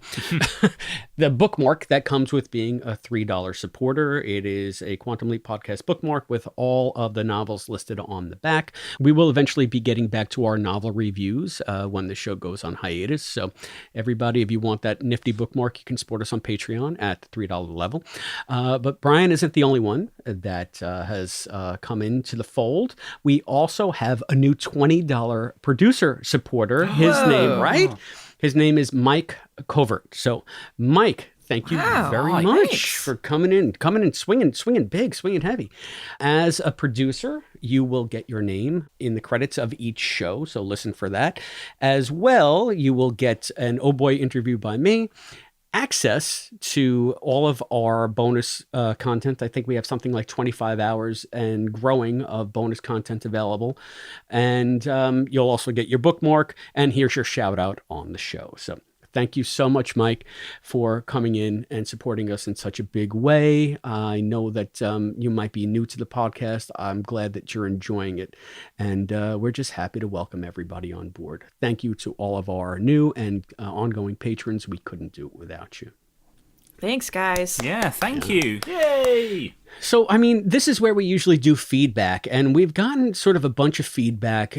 In general, the feedback has been, somewhat mixed, but mostly positive. I think people are mainly pointing out a lot of the stuff that we pointed out, the breakneck pacing, sort of the heavy lift that the pilot had to do in establishing the universe and the characters and just bringing so much all at once. But there was a Facebook follower who I want to highlight. Her name is Cynthia Hughes, and she left this comment. It was better than expected. Adding Al's daughter to carry on his work was a fantastic touch. They honored Sam and Al, and the dedication to Dean Stockwell at the end, it checked all the boxes. It left a little wiggle room in case they find Sam, and Scott decided to make a cameo once in a while to give his baby some intrigue, momentum, and hope. I guess his baby is Ziggy? That's the one. I think they mean, Quantum Leap is Scott Bakula's baby, not... Oh, I gotcha. I knew you guys would be able to decipher that for me. But he's got the baby Ziggy. Yeah, baby Ziggy, baby Ziggy. She finishes... Make your dreams come true. She finishes up by writing, Ben's character was very good. The whole cast is good. Just stick to the formula. No stupid stuff like Evil Leapers. Excited to see more. What's the Evil Leaper? I wouldn't mind the Evil Leapers if it was goofy and they showed up and they're like, delicious. Like, yeah. Hooray. Gotta be British and evil. Yeah, but I think Cynthia's comments were reflective. It was generally a very positive, upbeat vibe on the Facebook page. And I was so happy to see it because, with this kind of stuff, we've been encountering nothing but negativity in a lot of forums. And that's just the nature of fandom these days. It's good that Quantum Leap fans are on board. And they're liking what they see. Yeah, they want it to be successful just the same as us. Yeah. Sure. I did want to point out real quick. This did not get mentioned in the last podcast, but I have to mention this. The picture of Al that they use in the pilot is from McHale's freaking Navy. They had plenty of high-resolution photos of Dean Stockwell in that dress uniform, but they went with McHale's Navy, where he's kind of mugging in the... I knew his expression seemed off. It's because he's doing a muggy face, because it's a comedy. And he's not even an admiral. He's a captain. You can see from the boards on his shoulders, he's a captain. I can't. I'm dying at this McHale's Navy, Al. They're gonna fix that in the special edition DVD release. I hope so, but I kind of it makes me laugh. This is Mikhail's Navy, and they're so serious about it. They're like, it's Al, the ring, it belongs to Al, and then the platoons, and then Janice, and and you're looking at Mikhail's Navy. Well, will you get over it, Allison? Are you going to be okay? No, I will never be over Mikhail's Navy, Al. I will never be the same again. It's going to go down in history. Well, it's funny because we've also gotten some, I guess that could be another point for people to comment on. Did you know out there, listeners, that it was the Mikhail's Navy photo? How did you get into that, Allison? Did you something seemed off and you started doing like a deep dive, like a web search or something? I feel like when I saw it, it flicked across my mind that might have been it, but then I was just like, I was overwhelmed by all the other stuff, so it just kind of left my mind. It did not look like a Quantum Leap picture to me, though. One of my friends, we mentioned her before on the podcast, Kelsey. We read some feedback from her in the Private Dancer episode. Right, I remember that. She noticed it because she's a huge Dean Stockwell fan, so she was like, yeah, I know where this is from, and then she brought up the promo picture. It's so funny. So yeah, thanks, Kelsey. Yeah, all right. So Kelsey's... Oh, she does the Quantum Leap analysis on Tumblr. Matt's used her info for his book, so yeah, very familiar with her. She's all over the minutia. All right. Well, I mean, that's an interesting observation. It doesn't really make much of a difference to me. I mean, to me, I'm sorry, I didn't notice. I'm that one that they say no one's going to notice me. That's me. Yeah. I'm their target audience. I noticed it wasn't a Quantum Leap photo just because we've seen all the photos of him so many times. So that kind of took me out for a moment. Like, where did they get that from? But I have no idea what Mikhail's Navy is, so it didn't have that same impact. It was a dumb comedy movie from the 90s that was a remake of a dumb TV show from the 60s. Yeah. I got to watch this now. I got to see it. Now, you know what? It's effectively it's a great muggy Leap. Performance. You could tell Dean Stockwell is having a great time doing that. It's not a good movie, but it's kind of like, it's just very watchable because, like, what is anyone doing? Is it possible at some point Al Calavicci went undercover and changed his name for a little bit? Can we canonize this? Why not? There's this Twitter account called Ziggy_IRL that like just tweets in character as Ziggy, and they were like tweeting about this. Like they're like, "Oh, sorry, did I tell you about all the changes in Captain Calavicci's timeline?" Oh, beautiful. It's very funny. All right, getting back to feedback. Yeah. We still have some more, and I wanted to touch upon because it was just funny. We got some emails from fans as well, and since Cynthia in the Facebook comments said that they left a little wiggle room to find Sam, and if Scott decided to make a cameo, we know that's unlikely based on a press release that Scott did right before the show went to air. But anyway, this came in before that, and I still like the theory. There's a listener named Charles Sustek. He emailed this theory. Allison, why don't you take this one? Hi all, love the podcast. I wish I discovered you guys long ago. My first exposure was your interview with Deborah Pratt in the spring. I've loved this show since it was first broadcast, and it's clear you all love it too. On Scott, have we confirmed that the new series he's working on is real? Could filming for that have been cover? And it was actually for QL? I believe the new show features cowboy/horseback riding. Could this be connected to the cowboy imagery from the QL promos? Looking forward to your weekly coverage for the new episodes. Charles. Thanks, Charles. No, absolutely not. Absolutely not. I'm sorry. This conspiracy stuff. There's more conspiracies coming from the fandom than in the show at the moment. No, this was Charles real. has a thumb drive. It's encrypted. It's optimistic. Yeah, no, I don't. It would be a terrible way for them to promote the show if Scott Bakula, right as they're doing the like Critics Association panel and stuff like that, to say like, I'm not involved, but good luck.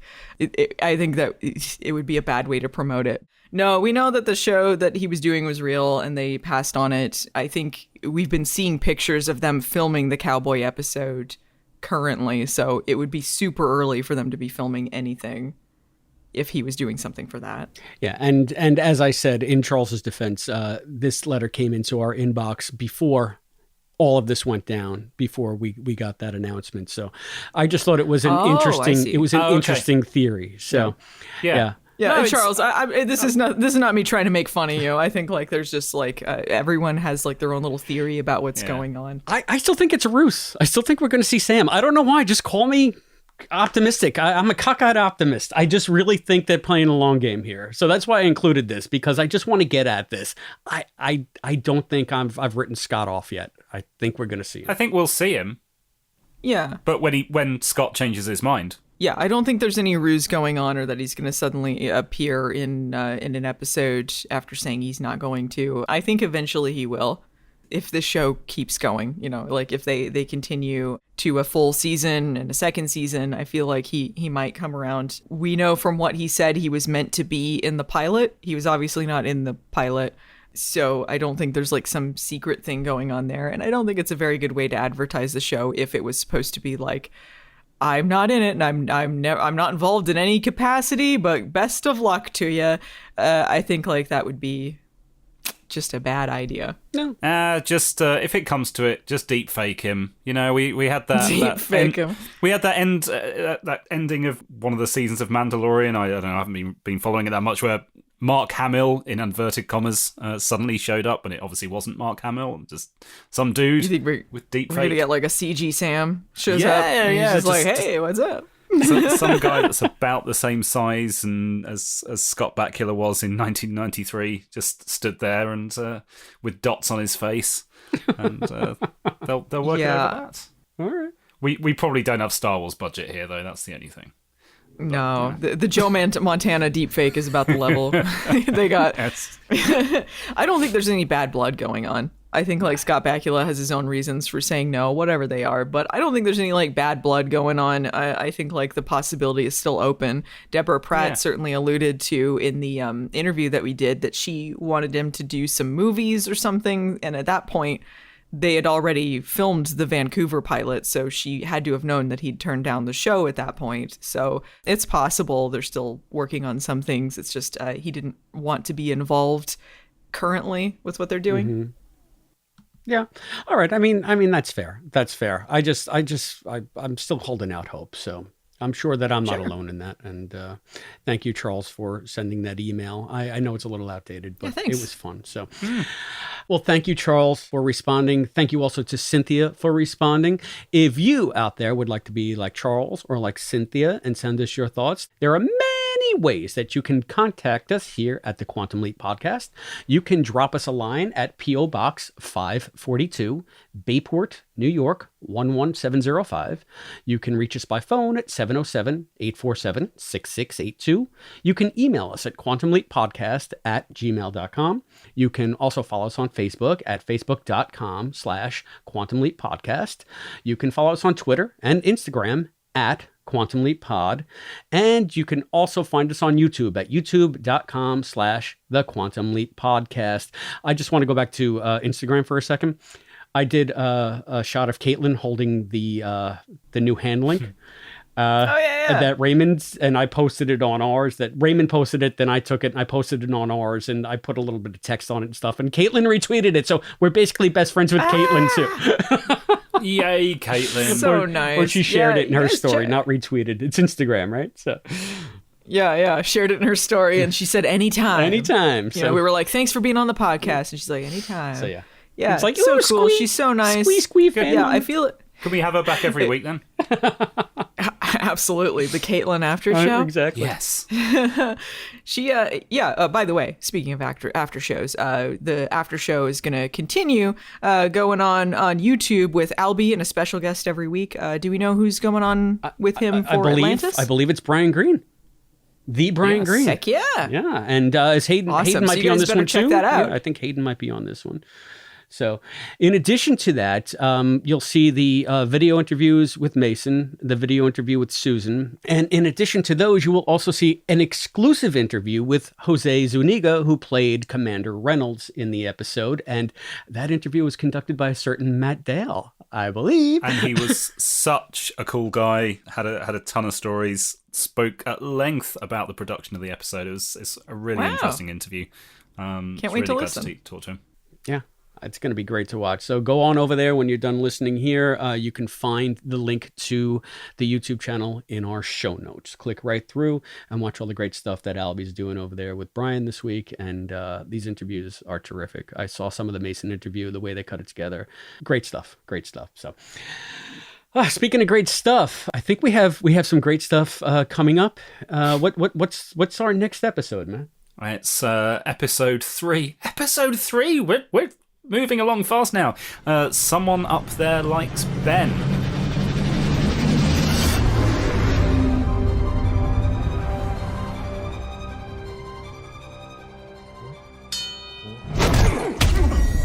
Keep your hands up. Why are you looking at me? You want to keep your eyes open. Wait a second. There must be a misunderstanding, okay? So, next week, Ben leaps to flashy 1970s Las Vegas and into the body of promising young boxer Danny Hill on the eve of a big title fight. Ben and Allison must help Danny win the fight or lose everything. Magic, Ian, and Jen dig into Ben's past to uncover the truth. Ooh, intrigue. I'm sure we joked about Sam learning how to box in like a week. Judging by the trailer, Ben's going to learn how to box in 24 hours. So it's good stuff. I just want to see Sister Angela. Where's Sister Angela? Yeah. Is this going to be the episode where they establish he can leap outside his lifetime? Because 70s most certainly is before his lifetime. We'll see. Yeah, he's not in his mid-40s. Yeah, I mean, I find it kind of hard to believe that he went back as far as 85, because that'd make him, 37? I guess he could be 37, but... Listen, I just hope he wears the same bell bottoms that Scott wore in episode 3 of the original series in Right Hand to God. It looks like you were talking about the naked now. I mean, now the 3rd episode of each Quantum Leap has to be a boxing episode. Oh man, that's another stock plot you got to win me over on. I think Quantum Leap did it excellent, but there are a lot of bad boxing plots also. But this one looks fun. It looks like kind of a more comedy-based episode from what we've seen, which will be interesting to see. It'd be kind of funny if Ben starts the leap to differentiate himself from Sam. He's like, I love the 70s. 70s is great. That would be cool. So I can't wait to go a few rounds, see what I did there with you guys on that episode. Until then, I have been Christopher DeFilippis. I've been Allison Pregler. And I've been Matt Dale. And we'll see you next time. Thank you for joining us for this episode of the Quantum Leap podcast, hosted by Allison, Matt, and Chris, with voice talent and contributions from Hayden McQueenie and Zoe Dean. Visit us at quantumleappodcast.com. To support the show, please go to patreon.com/quantumleappodcast. The executive producer of the Quantum Leap podcast is Albert Burge. Christopher DeFilippis and Hayden McQueenie are the co-executive producers. Special thanks to our producers, Mike Covert, Joshua Burwald, Jeff Kiska, Craig Riedler, Cosplay Dad, Charles Allen Gossard, and Morgan Felden. The thoughts expressed on this podcast are those of the individual and do not necessarily represent those of the Quantum Leap podcast, its partners, or affiliates. The Quantum Leap universe and all it contains is the property of Belisarius Productions and Universal Television. The Quantum Leap podcast is not affiliated with Belisarius Productions or Universal Television, and no copyright infringement is intended. The Quantum Leap podcast is a Barren Space production.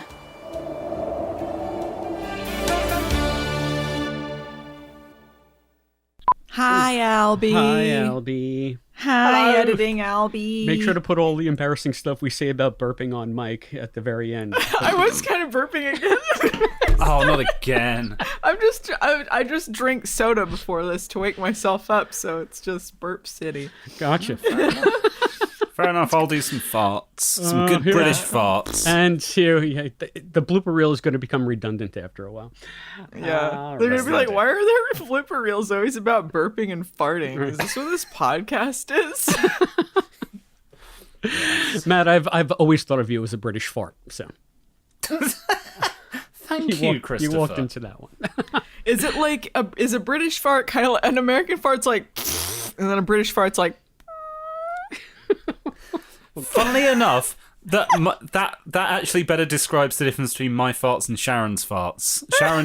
Sharon very much does what you would describe as an American fart. I'm far more of the quaint little you're just squeaker. a little cheek sneak. Yeah, exactly. And the words cheek sneak have debuted on the Quantum Leap podcast. I've never heard that expression You don't know before. if Albie's going to choose to include this. Oh, yes, I do. He might put it up top. The best thing is, Sharon doesn't listen to this podcast, but we have mutual friends that do. So Yeah. I was just going to say, dude, you're going to be in deep shit. I know. I'll find out on like Wednesday, Thursday. I got cookies now. All right. Oh man, you got cookies? I'm gonna get a cookie. Whoa! Everybody eat your Quantum cookie break. They're really good. I don't have any cookies. They're all downstairs. I'm eating Nutter Butters. Oh, those are Laura's favorites. Wow. I don't like peanut butter cookies. Okay. And I need to And take another bite of cookie. They're just sitting here being hot. like me. Ow! I don't know what that noise was, but It's frequently women have that reaction to me. it was like ow, and then it turned into oh. You're all flustered, I'm Confused. sure. Yeah, ooh, fanning myself off. So anyway, I'll be cut all that.